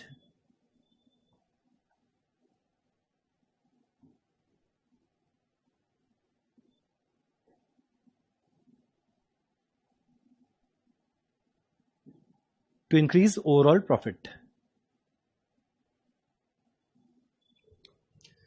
यानी मेरे वैसे प्रोडक्ट को आइडेंटिफाई करेंगे जिसके सेल को बढ़ाए ताकि मेरा ओवरऑल प्रॉफिट बढ़ सके। ठीक, 2 नहीं 3 है। अब एक और लिखना पॉइंट नंबर सी। उस समय हम बोला खाली 2 था, अभी हम 3 लिखवा रहे हैं। अब तीसरा वाला क्या है, cost control and cost reduction, comma if possible. ये एक बड़ा इंपॉर्टेंट वर्ड है, इफ पॉसिबल। पता है लाइन का मतलब क्या, cost control and cost reduction. मैंने क्या करना चाहिए, कॉस्ट को ज्यादा से ज्यादा इनकर करें या कम से कम, पर कॉस्ट को तभी कम करो अगर ये पॉसिबल है। ये बड़ा इंपॉर्टेंट वर्ड है, अगर ये पॉसिबल है। इसका मतलब पता है क्या, सोचो एक बात, जैसे हमारा जो बिंगो के अंदर में लॉस आया था, तो पता है बिंगो का लॉस को प्रॉफिट बनाने के लिए एक तरीका था, हम कोई भी एक खर्चा को कम कर दे। ठीक, मान हम डिसाइड किया चलो एक काम करते, जो सेलिंग में खर्चा लग रहा है ना 15,000, इसको कम कर देते हैं। अब एक बात सोचो, सेलिंग करने के लिए जो खर्चा लगा, यानी एडवर्टीजमेंट का कॉस्ट, मान लो मार्केटिंग का कॉस्ट। अब जैसे हम एडवर्टीजमेंट या मार्केटिंग का कॉस्ट कम करेगा, खर्चा तो कम हो गया, पर एक बात बताओ, जैसी एडवर्टीजमेंट मार्केटिंग कम किया, खर्चा तो कम हो गया, पर और कम एडवर्टीजमेंट करेंगे, कम मार्केटिंग करेंगे तो सेल भी कम हो जाएगा। तो कोई खर्चा कम करने से अगर सेल भी कम हो जाए तो ऐसा खर्चा कम करने का फायदा है नहीं। तो इसलिए क्या लिखा हुआ है, कॉस्ट को तभी कंट्रोल या रिड्यूस करो अगर पॉसिबल हो। चलो डन, एक काम करना, सबका चेहरा ऊपर, कोई नीचे नहीं देखेगा। देखे तुम लोग कितना ढंग से सुना। सबसे पहले कॉस्ट अकाउंटिंग का डेफिनेशन, आप बोलते बोलते चुप होगा, fill in the blanks. It denotes the method of accounting which deals with principles, methods and technique used by for decision making. बिना देखे ऑब्जेक्टिव ऑफ कॉस्ट अकाउंटिंग कुल मिलाकर है 4। पहला प्रोडक्ट वाइज सेल, अगला प्रोडक्ट वाइज सेल मिला, cost मिला। अब जैसे ही प्रॉफिट मिला, कौन तैयार है क्या लेने के लिए? डिसीजन 2 लेगा या 3 लेगा? 3 लेगा। पहला लॉस मेकिंग को कंटिन्यू करे या डिसकंटिन्यू। प्रॉफिट मेकिंग का एक रेशियो निकाल, जिसका रेशियो उसके सेल को, ताकि मेरा प्रॉफिट बढ़ेगा। तीसरा क्या था? Cost control and cost reduction comma if possible. बोलो क्लियर है? अरे बोलो ना, पक्का पक्का पक्का पक्का। अब एक काम करते हैं, हम तुम लोगों को बताते हैं। अब एक अगला आधा घंटा में एक बात, इस क्लास में कितने लोग आज तक जीवन में कोई फैक्ट्री विजिट किए हैं? इतने सारे लोग फैक्ट्री गए हैं। क्या चीज का फैक्ट्री? माइंस और textiles, jute, steel, nuts and bolts. बस का फैक्ट्री में चले गए। जूस, आया शूज, अरे क्या बोल रहा हूं। हाँ, सिगरेट फैक्ट्री। कौन सी कंपनी का? आईटीसी, खिदरपुर। कहां पे? मुंगेर। आप मुंगेर के हैं? अच्छा, वह पहले बता दिया। चलो, आइसक्रीम, पेपर, चलो ठीक है, वेरी गुड। सब खाने पीने में गया हुआ है। आप बता दो, सुनो। आप जो लोग फैक्ट्री गए हैं फैंटास्टिक। आज जो लोग फैक्ट्री नहीं गए, आम तुम लोग को लेके नहीं चलते। इतनों को फैक्ट्री लेकर जाएगा। आप एक काम करते हैं, एक बार ना अगला 15-20 मिनट ना एक बार फैक्ट्री का ओवरव्यू देगा कि फैक्ट्री में क्या होता है, कैसे काम होता है। अब ये बताने के बाद एक और हम वीडियो दिखाएगा, ढंग से देखना। ये खाली इस चैप्टर में नहीं, आगे आने वाले हर चैप्टर में काम आएगा। जब बोलेगा याद करना, पहला दिन हम ये बताया था, तो पहला दिन को याद रखना। चलो एक काम करते हैं, हम लोग लेकर चलते हैं हमारा अपना आईटीसी का सबसे इंपॉर्टेंट प्रोडक्ट, जिसकी वजह से आईटीसी चलता है। पर उसके बारे में बोलने के पहले मेरे को बहुत ही क्लियर कट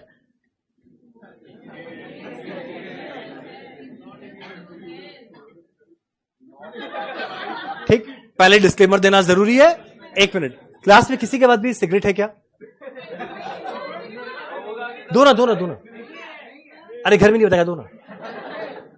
अरे हमको खाली एग्जांपल समझाने के लिए चाहिए।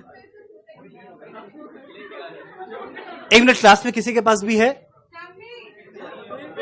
अरे एक सेकंड, सुनो ना, जो लास्ट में बैठा है एक बार गेट खोलो ना।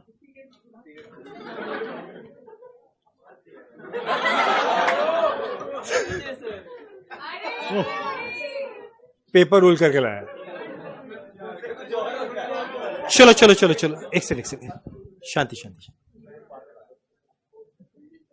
सिगरेट, माचिस क्यों लिखी?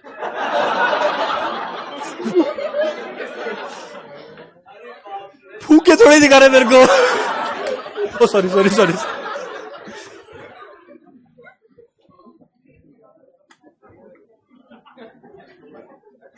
देखो, हम बताते हैं।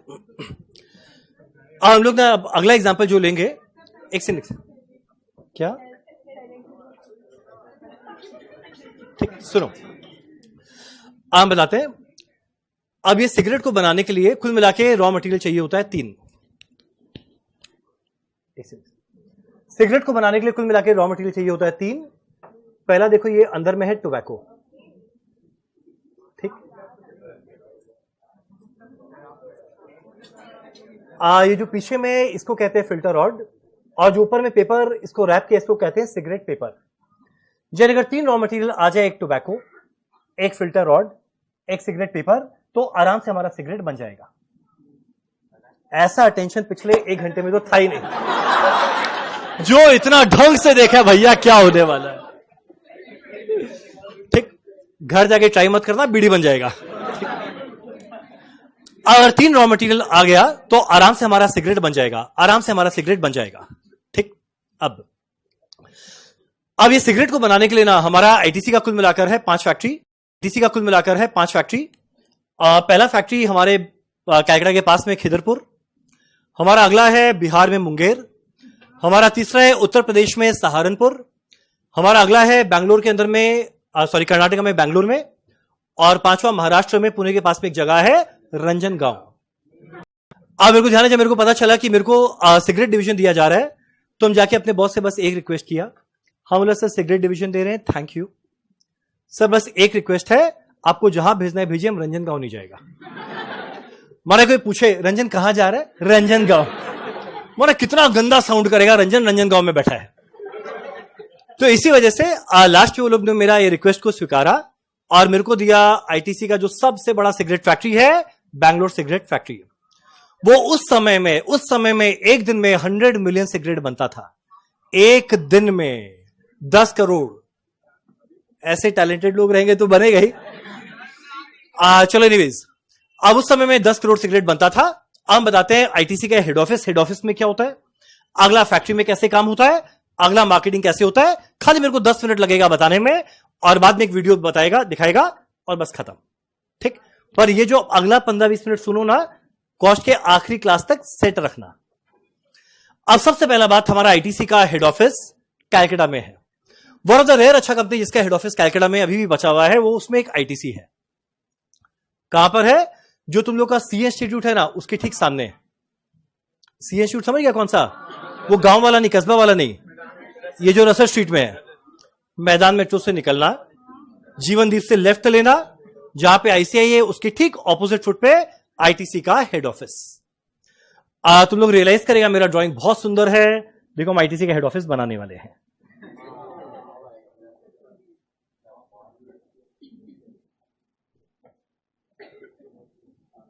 ये हमारा आईटीसी का हेड ऑफिस, ठीक।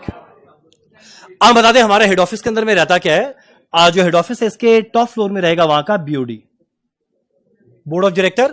क्यों तो आईटीसी के चेयरमैन का नाम क्या? हाँ क्या दोस्त नहीं है, मिस्टर संजीव पुरी। नहीं बट चलो एटलीस्ट थैंकफुली किसी को पता तो है संजीव क्या होता है। अच्छा एक सेकंड, तुम लोग के शायद फाउंडेशन में था ना ये? अच्छा फाउंडेशन में तो माइक्रो मैक्रो आ गया ना पहले। हाँ ओके, तो तुमको कैसे पता? पता है, चलो वेरी गुड। तो हमारे टॉप फ्लोर में रहेगा बोर्ड ऑफ डायरेक्टर। अगला रहने वाला है प्रोडक्शन डिपार्टमेंट का हेड, अगला मार्केटिंग वाले का हेड, अगला फाइनेंस का हेड, अगला एचआर का हेड, अगला एडमिन डिपार्टमेंट का हेड, अगला लीगल डिपार्टमेंट का हेड, अगला सेक्रेटरी डिपार्टमेंट का हेड, अगला सिक्योरिटी गार्ड। वो भी तो रहेगा, जरूरी है ना, ठीक। अब तुम लोग जरा एक बात बताओ, ये जो सिगरेट बना, क्या लगता है ये हमारा हेड ऑफिस के अंदर में बनता होगा? क्या लगता है संजीव पूरी पालती मार के बैठता होगा, टोबैको दो थोड़ा सिगरेट बनाएंगे? ये तो रहेगा नहीं। अब ऑब्वियस आता है हेड ऑफिस के अंदर में सारा डिसीजन लिया जाता है, पर एक्चुअल में जो प्रोडक्शन होने का काम है वो कभी हेड ऑफिस में नहीं होगा। पता है वो कहां पर होने वाला है? फैक्ट्री में। अब बताते हैं फैक्ट्री का, अब बैंगलोर सिगरेट फैक्ट्री का हम बताते हैं क्या क्या डिपार्टमेंट है। तुम लोगों को मैक्सिमम सुना हुआ ही होगा और थोड़ा बहुत बताना भी। अब ये हमारा है बैंगलोर सिगरेट फैक्ट्री।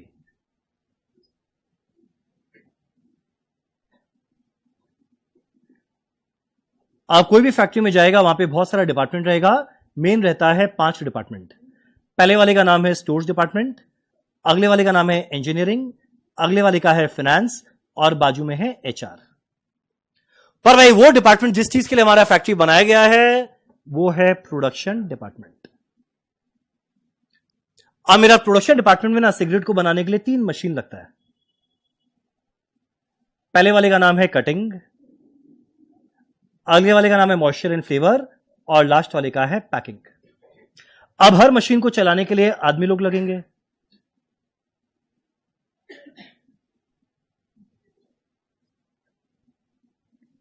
कैसा लगा मेरा ये फैक्ट्री? अति सुंदर, ठीक है, हम समझ पा रहे हैं। आजकल हम समझते हैं मजाक कैसे उड़ाया जाता है, ठीक। देखो अब देखो ये हमारा बैंगलोर सिगरेट फैक्ट्री। हम बताते हैं अब हर एक डिपार्टमेंट का काम क्या है, ठीक। अब सोचो सिगरेट को बनाना है, सिगरेट को बनाने के लिए चाहिए रॉ मटेरियल। एक था टोबैको, एक था फिल्टर रॉड, एक था सिगरेट पेपर। अब मान लो ये सारा सप्लाई कौन करता है? सारा सप्लाई कौन करता है? मान लो ये सारा सप्लाई कौन करता है? मान लो आप करते हो। आपका नाम? शिवा सेठिया। शिवा, शिवजी वाला शिवा। तुमसे टोबैको नहीं लेंगे। पाप लगेगा, ऊपर जाके जवाब भी दे रहा है।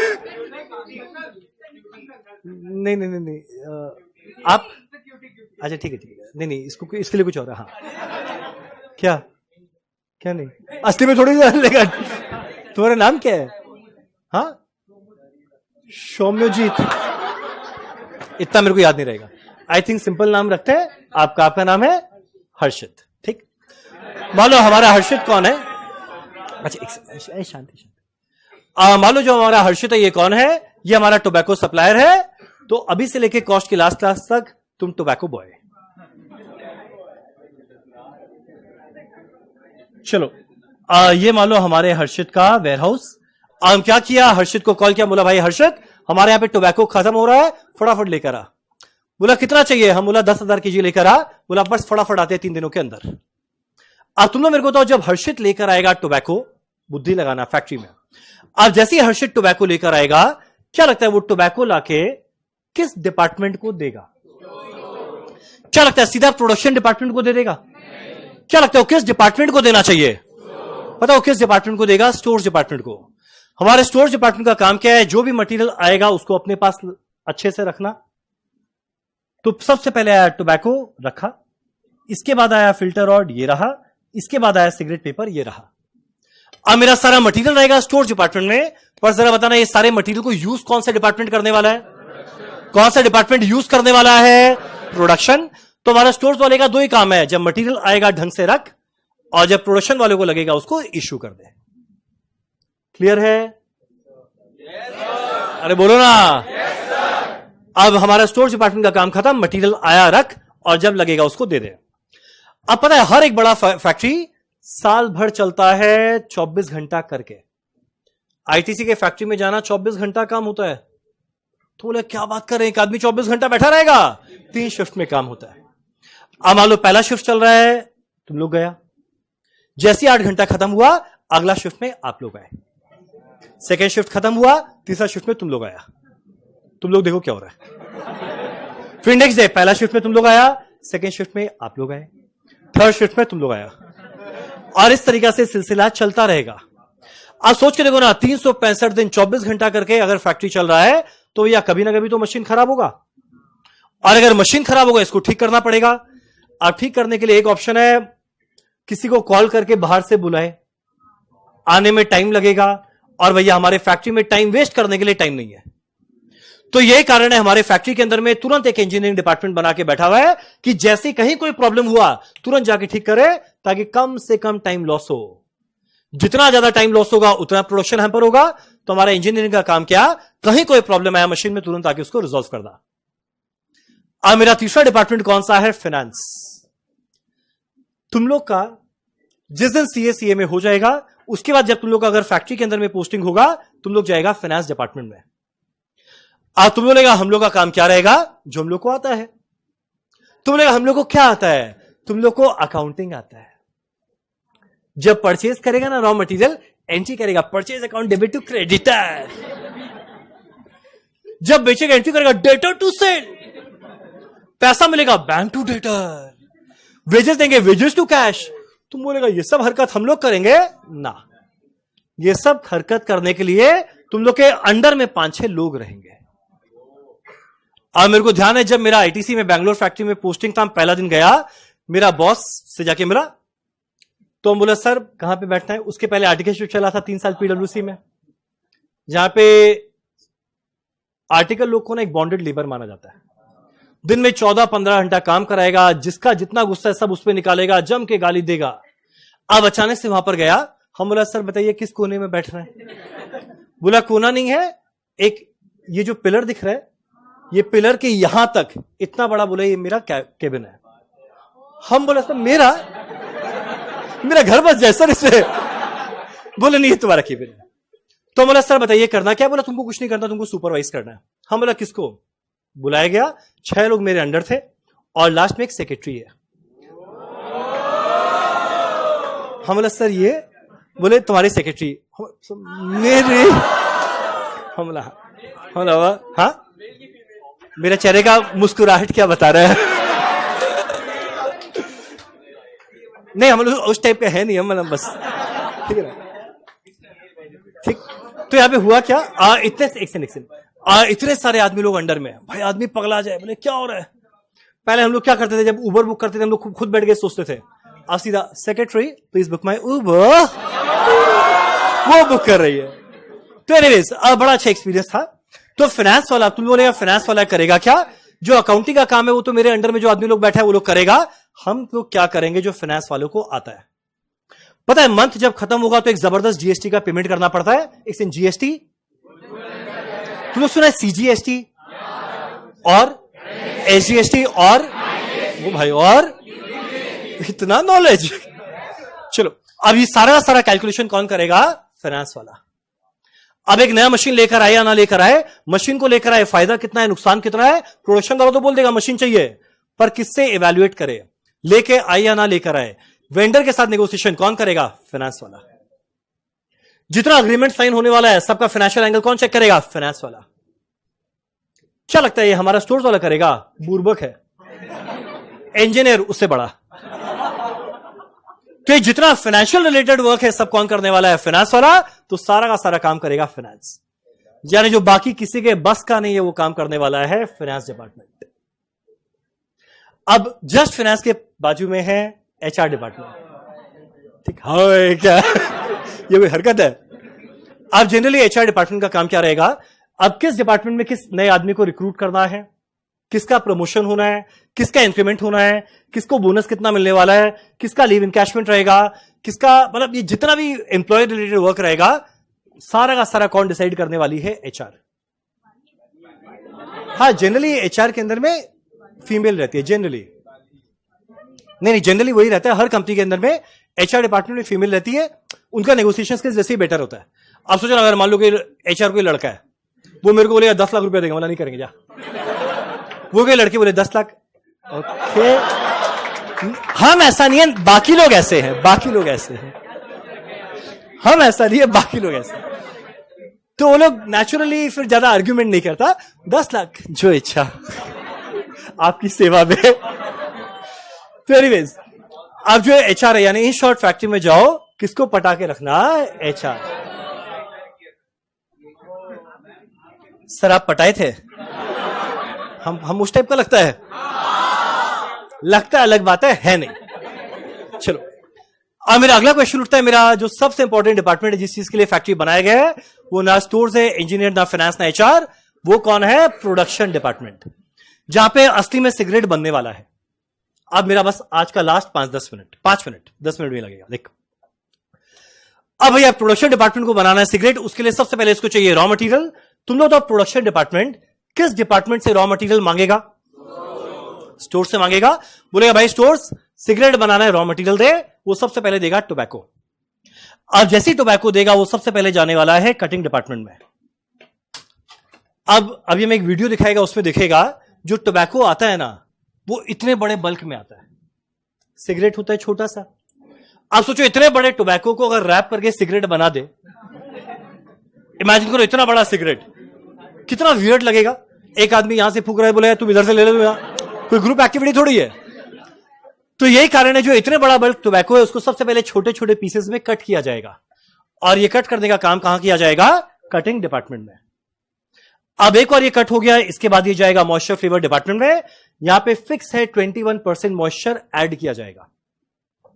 टोबैको इतना रफ है ना कि जब तक उसमें थोड़ा मॉइस्चर ऐड ना करे वो सही बनता नहीं है। अगर 21% से ज्यादा मॉइस्चर ऐड कर दिए तो टोबैको इतना गीला होगा, आग लगाएंगे जलेगा नहीं, इतना मॉइस्चर है। और अगर 21% से कम मॉइस्चर है तो बड़ा फटाफट सिगरेट खत्म होगा। तो एक फिक्स परसेंटेज है 21% मॉइस्चर ऐड किया जाएगा। इसके बाद अलग अलग तरह का फ्लेवर, ये लोग को आइडिया है क्या क्या, उनको तो आइडिया भी नहीं है, वो बाद में इनसे पूछ रहा। अब जब ये सब हो गया इसके बाद ये जाएगा पैकिंग में, और ये डिपार्टमेंट हमको बड़ा मस्त लगता है। भले हम यहां पे आदमी लोग बना दिए पर यहां पे आदमी का जरूरत नहीं पड़ता, सब कुछ ऑटोमेटिक है। टोबैको पहुंचा, फिल्टर और अपने आप लगेगा, सिगरेट पेपर अपने आप होगा, अपने आप कट होगा, अपने आप पैक में जाएगा, सब कुछ अपने आप हो जाता है। अब एक और सिगरेट बन गया। अब जैसे ही सिगरेट बना, अब इसके बाद पता है ये कहां जाने वाला है, पता है कहां जाने वाला है, सेलिंग एंड डिस्ट्रीब्यूशन डिपार्टमेंट के पास। सेलिंग एंड डिस्ट्रीब्यूशन का एक बहुत बड़ा वेयरहाउस है जहां पे सारा सिगरेट पहुंचा, और हमारा इसका काम पता है क्या है, जो सिगरेट पहुंचा इसके पास, ये क्या करेगा, इवेंचुअली हर कस्टमर तक पहुंचाएगा। तुम बोलेगा इतना पूरा कहानी क्यों बताए? पूरा कहानी बताने का कारण खाली एक है कि जब इवेंचुअली हर एक सिगरेट बिकेगा ना, हम लोग तो नहीं, जो आदमी खरीदने जाएगा, जब वो हर एक सिगरेट खरीदेगा, वो किस रेट में खरीदे, या हमारा आईटीसी कितना में बेचे, ये कैलकुलेट कर रहा है। ये कैलकुलेट करने के लिए हमारा अगला चैप्टर आएगा कॉस्ट शीट। और पता है कोई भी चीज का सेल निकालना बड़ा आसान है। बोले कैसे? जितना खर्चा लगा ना, सारे कॉस्ट को जोड़ दो। जितना खर्चा लगा सारे कॉस्ट को जोड़ दो, और बोलो कॉस्ट में क्या ऐड करना पड़ेगा? प्रॉफिट। बोलो क्या मिल जाएगा? सेल। अब जितना खर्चा लगा सारे कॉस्ट को जोड़ दे, ऐड कर दे, प्रॉफिट क्या मिलेगा? सेल। इतना टोटल सेल कमाना है, डिवाइड कर दो कितना सिगरेट बेचेगा, पता चलेगा हर सिगरेट का सेलिंग प्राइस क्या रहेगा। Done done done done done. Last line आज का। अब अगला क्वेश्चन उठता है, जो कॉस्ट है, इस कॉस्ट में क्या क्या लगेगा? तुम लोग बताओ तो अपने आप, एक बार कॉमन सेंस लगाओ। तुम लोग के हिसाब से हमारा सिगरेट को बनाने के लिए सबसे इंपॉर्टेंट खर्चा क्या चीज का था? सोचो, कुछ हो ना हो, अगर टोबैको नहीं है तो सिगरेट कैसे बनेगा? यानी सबसे इंपॉर्टेंट क्या है? टोबैको।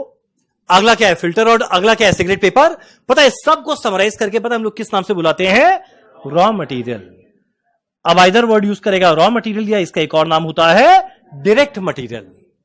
कल कॉस्ट शीट हम लोग जो फॉर्मेट जानेंगे, एक एक लाइन आइटम को बड़ा डिटेल में डिस्कस करेंगे। तो सबसे इंपॉर्टेंट है सारा रॉ मटेरियल, और रॉ मटेरियल नहीं है तो सिगरेट कैसे बनेगा? तो पहला खर्चा है रॉ मटेरियल। अब अगला क्वेश्चन उठता है, खाली रॉ मटेरियल आया, सिगरेट बन जाएगा? नहीं। पता है अगला, ये आदमी लोग का होना बहुत जरूरी है। कोई एक दिन मान लो फाइनेंस वाला एचआर वाले के संग घूमने चले जाए, मेरी तरफ क्या अंगुली करके चले? अरे हम थे, अभी थोड़ी है फाइनेंस में। और ये सब बात नहीं करना चाहिए। मेरे ससुराल वाले लोग भी क्लास करते हैं, बोलो क्या सोचेंगे मेरे बारे में? हर टाइम में मेरे ससुराल वाले रहते हैं। मेरा ससुराल बहुत बड़ा ससुराल है, उसके बहुत ब्रांचेस है across India, with headquarters at New Delhi. हर शहर में मेरा ससुराल है। अरे उस सेंस में नहीं, अरे उस सेंस में नहीं, मतलब ससुराल के वाले रिलेटिव्स है एक ही फैमिली का पार्ट है, एक ही फैमिली का पार्ट नहीं। इसके पहले कुछ और सोच ले, इसलिए आया सुनो। हाँ अब देख, सबसे पहला मेरा क्या आएगा? Raw material, direct material. अब पता है अगला, सिगरेट को बनाने के लिए एक डिपार्टमेंट के आदमी लोग बहुत जरूरी है। पता है कौन से डिपार्टमेंट के आदमी सबसे जरूरी है? प्रोडक्शन वाले। ये अगर नहीं आए कोई प्रॉब्लम नहीं, ये नहीं आए कोई दिक्कत नहीं, इंजीनियर भी एक नहीं आए कोई दिक्कत नहीं, वो तो उसी दिन काम आएगा जब मशीन खराब होगा। अगर स्टोर्स आया तब भी दिक्कत नहीं है, प्रोडक्शन वाला जाएगा रॉ मटेरियल लेके आ जाएगा। पर मान लो कोई एक दिन प्रोडक्शन वाले नहीं आए तो यह सिगरेट नहीं बनेगा। जल्दी बताया अगला जो सबसे इंपॉर्टेंट आदमी वो कौन है? ऐसे वर्कर लोग। और ऐसे जो वर्कर है भैया, कलयुग है, फोकट में कोई कुछ नहीं करता। पता है ऐसा वर्कर को कुछ देना पड़ेगा। बोलो क्या? वर्कर लोग को सैलरी नहीं देते, वो ऑफिसर को मिलता है। वर्कर को क्या देते हैं? वेजेस। पता है ऐसे वर्कर का वेजेस को कहते हैं डायरेक्ट वेजेस, क्योंकि ये डायरेक्टली काम कर रहा है सिगरेट को बनाने के लिए। ये नाम सेट हुआ? ठीक। पहला आया रॉ मटेरियल या डायरेक्ट मटेरियल, मेरा अगला आया डायरेक्ट वेजेस। अब एक और खर्चा होता है डायरेक्ट एक्सपेंस। ये क्या होता है? आज नहीं बताया, कल भी नहीं बताएगा, परसों बताएगा। बस एक वर्ड होता है डायरेक्ट एक्सपेंस। ये तीनों मिला के कॉस्ट आता है जिसका नाम होता है प्राइम कॉस्ट। मेरा अगला यह है प्राइम कॉस्ट। अब प्राइम कॉस्ट के बाद एक सेकंड। अब मेरा फैक्ट्री में, अरे भाई, अब मेरा फैक्ट्री में देख, इसके अलावा ना और बहुत सारा खर्चा लगेगा। मान लो फैक्ट्री का रेंट हो गया, मान लो फैक्ट्री का इलेक्ट्रिसिटी हो गया। अब जो बाकी डिपार्टमेंट के अंदर में आदमी लोग हैं, इनका सैलरी या वेजेस हो गया, तो फैक्ट्री में और भी तो बहुत खर्चा लगेगा। वो पता है हम लोग प्राइम कॉस्ट के बाद लिखेंगे फैक्ट्री एक्सपेंस। वर्ड होता है ओवरहेड, पर हम आज वो यूज कर नहीं रहा है, कल जानेंगे। Factory expense. अब इसके अलावा पता है मेरा हेड ऑफिस के अंदर में बहुत सारा खर्चा लगा। अब हेड ऑफिस के खर्चा को बोलते हैं ऑफिस एंड एडमिनिस्ट्रेशन एक्सपेंस। अब अगला पता है मेरा मार्केटिंग में बहुत सारा खर्चा लगा। पता है इसका नाम क्या होता है? सेलिंग एंड डिस्ट्रीब्यूशन एक्सपेंस, मिला के आया टोटल कॉस्ट, ऐड के प्रॉफिट क्या आया, सेल। डन। तो प्राइम कॉस्ट तक बड़ा इंपॉर्टेंट खर्चा। बाद में देखो हम तीन ही चीज बनाया था, एक फैक्ट्री का खर्चा, एक हेड ऑफिस का खर्चा और एक मार्केटिंग का खर्चा। चलो डन। अब एक काम करते हैं, हम फटाफट एक वीडियो दिखाता है, वीडियो दिखाते हैं हम संग संग में ना कुछ कमेंट्री करता रहेगा, वो सुनना, वो हमारे कॉस्ट शीट में बहुत काम आएगा। हैप्पी। पर आगे बढ़ने के पहले बस आज जो हम तीन चीज बताए मेरे को जरा बताना। सबसे पहले हमारे कॉस्ट अकाउंटिंग का डेफिनेशन पहला बताना है, denote the method of accounting which deals with principles, method and technique used bye top management for decision making. अब मेरा ऑब्जेक्टिव ऑफ कॉस्ट अकाउंटिंग है कुल मिलाकर चार। पहला प्रोडक्ट वाइज सेल, अगला प्रोडक्ट वाइज सेल मिला, कॉस्ट मिला, प्रॉफिट। जैसे ही प्रॉफिट मिला कौन तैयार है क्या लेने के लिए, कितना लेगा, 2 या 3। पहला लॉस मेकिंग को क्या करे या क्या करे, कंटिन्यू या डिसकंटिन्यू। प्रॉफिट मेकिंग का एक रेशियो निकालेंगे, जिसका रेशियो ज्यादा है उसके सेल को बढ़ा दो ताकि प्रॉफिट बढ़ेगा। तीसरा क्या था, cost control and cost reduction comma if possible. हम एक्सपेक्ट तो नहीं करते, स्टिल हम पूछ रहे हैं। यहां पे हम जो 6 लाइन बताया ना, तुम लोग जरा बताना सबसे इंपॉर्टेंट कॉस्ट एक सिगरेट को बनाने के लिए पहला क्या था, रॉ मटेरियल या डायरेक्ट मटेरियल। अगला सेकंड वाला खर्चा क्या है, अब डायरेक्ट वेजेस बताओ कौन से डिपार्टमेंट के वर्कर का वेजेस है, प्रोडक्शन डिपार्टमेंट। मेरा तीसरा क्या आने वाला है, डायरेक्ट एक्सपेंस। याद है तीनों मिलाकर प्राइम कॉस्ट है। प्राइम का मतलब मोस्ट इंपॉर्टेंट या मोस्ट एसेंशियल। अब इसके बाद फैक्ट्री का बाकी खर्चा, factory expense. Second head office का खर्चा, ऑफिस एंड एडमिनिस्ट्रेशन। अगला मार्केटिंग का सेलिंग एंड डिस्ट्रीब्यूशन एक्सपेंस। सब मिलाकर आया टोटल कॉस्ट, ऐड करेंगे प्रॉफिट क्या आएगा, सेल। क्लियर है? कोई भी डाउट रहे तो आराम से क्लास के, आप डाउट है? करेक्ट। तो जनरली क्या करते हैं, इस हेड ऑफिस के कॉस्ट को हम लोग सब में अपोर्शन करते हैं, ये हम लोग तीसरा क्लास में जानेंगे। ठीक, चलो एक काम करते हैं, फटाफट तुम लोग को दिखाते हैं एक वीडियो किस तरीका से बनता है। और हम ना बहुत सारा कुछ कुछ वर्ड बोलेगा, सुनते हुए चलना। ठीक,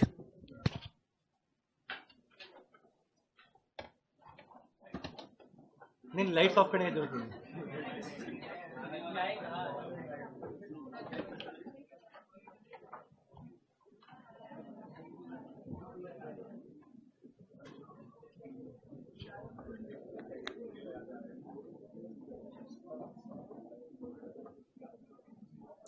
सबसे पहले जो हम सिगरेट वाला बताया ना, बता रहा है, उसमें बताते हुए चलेगा क्या डायरेक्ट मटेरियल है, क्या ये सब कुछ।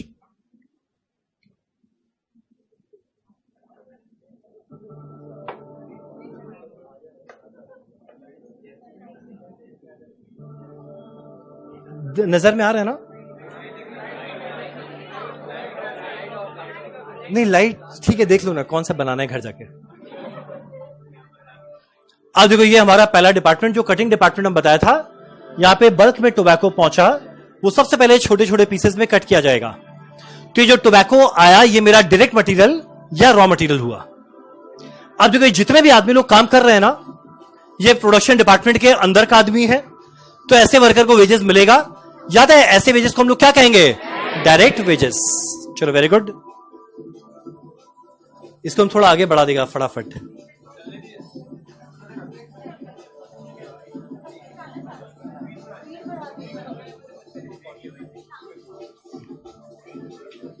ठीक है, हम थोड़ा आगे बढ़ा रहे हैं। अब ये मेरा सबसे पहले कटिंग डिपार्टमेंट में चला गया।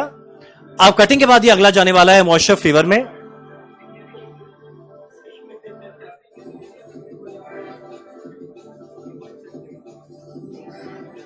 अब देखिए जो ये वेपर जैसा दिख रहा है, यहां पे मॉइस्चर को ऐड किया जा रहा है और साथ में फ्लेवर को ऐड किया जा रहा है। तो ये हमारा पहला था कटिंग, उसके बाद मॉइस्चर फ्लेवर ऐड हुआ। वापस से यहां पे कोई भी वर्कर रहेगा उनका वेजेस रहेगा डायरेक्ट वेजेस। अब जब ये सब कुछ हो गया, इसके बाद ये जाएगा तीसरे डिपार्टमेंट में, पैकिंग में। हम एक काम करता है, इस वीडियो को बंद करके सीधा पैकिंग में जाता है। इसको देखने में क्या मजा आ रहा है, अरे बोलता अरे यार। ये हमारा टोबैको पहुंच गया, अब ये जा रहा है पैकिंग के अंदर में।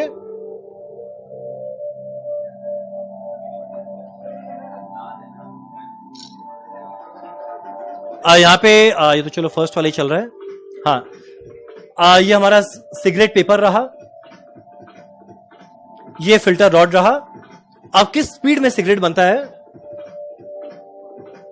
हम थोड़ा और आगे कर रहे हैं।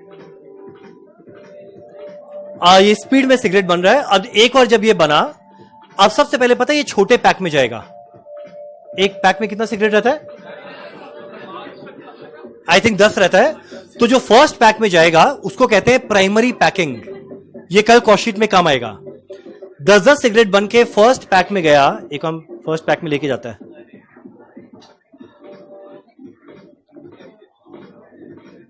भाई पैक कहां, तू जल्दी आ। हाँ अब देखो ये फर्स्ट पैक के अंदर में जाएगा।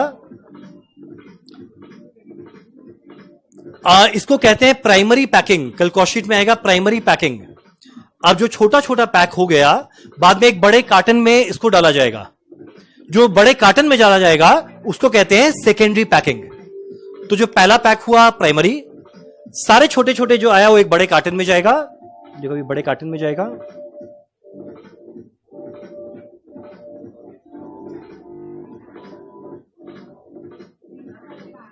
हाँ ये जो बड़े कार्टन में गया इसका नाम क्या है? Secondary packing. तो यहां रॉ मटेरियल देखे, डायरेक्ट वेजेस देखे, प्राइमरी पैकिंग देखे, सेकेंडरी पैकिंग देखे। बस अब एक छोटा सा वीडियो उस कार का जो मेरे पास है, मेरा फेवरेट कार।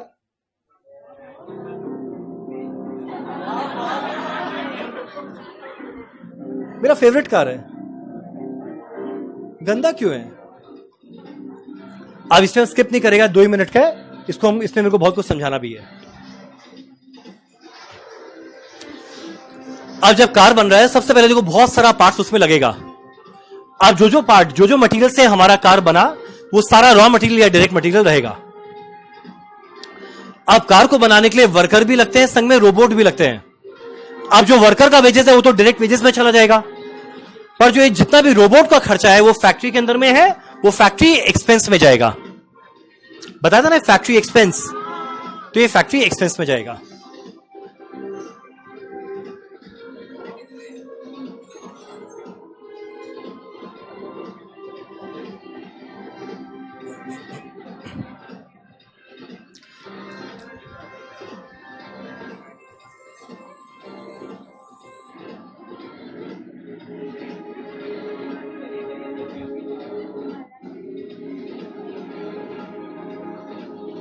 अब यहां हम तो अपने डायग्राम में खाली 2-2 आदमी बनाया।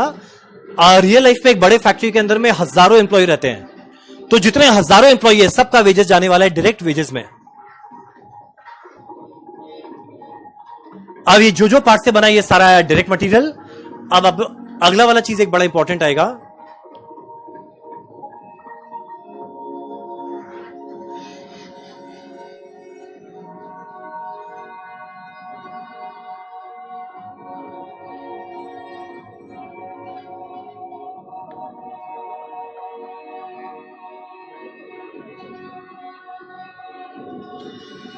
अब अगला, अब एक और कार बन गया ना, इसका बहुत सारा क्वालिटी को चेक किया जाता है।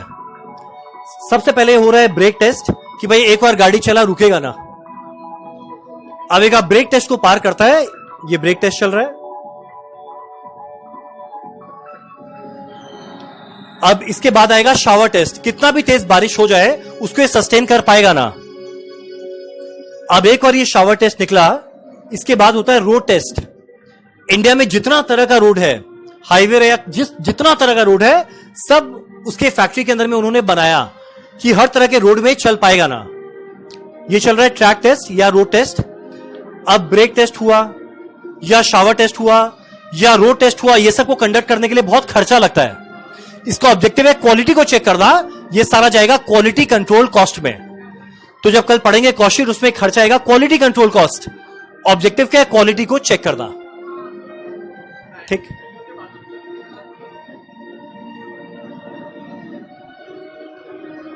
चलो डन। तो रॉ मटेरियल जाने, डायरेक्ट वेजेस जाने, रोबोट का जो खर्चा है, रेंट का खर्चा, इलेक्ट्रिसिटी फैक्ट्री एक्सपेंस में गया, मार्केटिंग वाले का सेलिंग एंड डिस्ट्रीब्यूशन में गया, क्वालिटी को चेक करने के लिए खर्चा क्वालिटी कंट्रोल कॉस्ट में गया।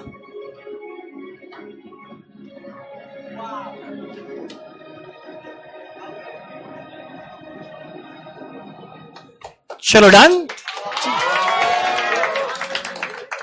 चलो डन। चलो इसी के साथ हमारा आज का क्लास होता है खत्म। हम लोग कल स्टार्ट करेंगे हमारा पहला चैप्टर कॉस्ट शीट।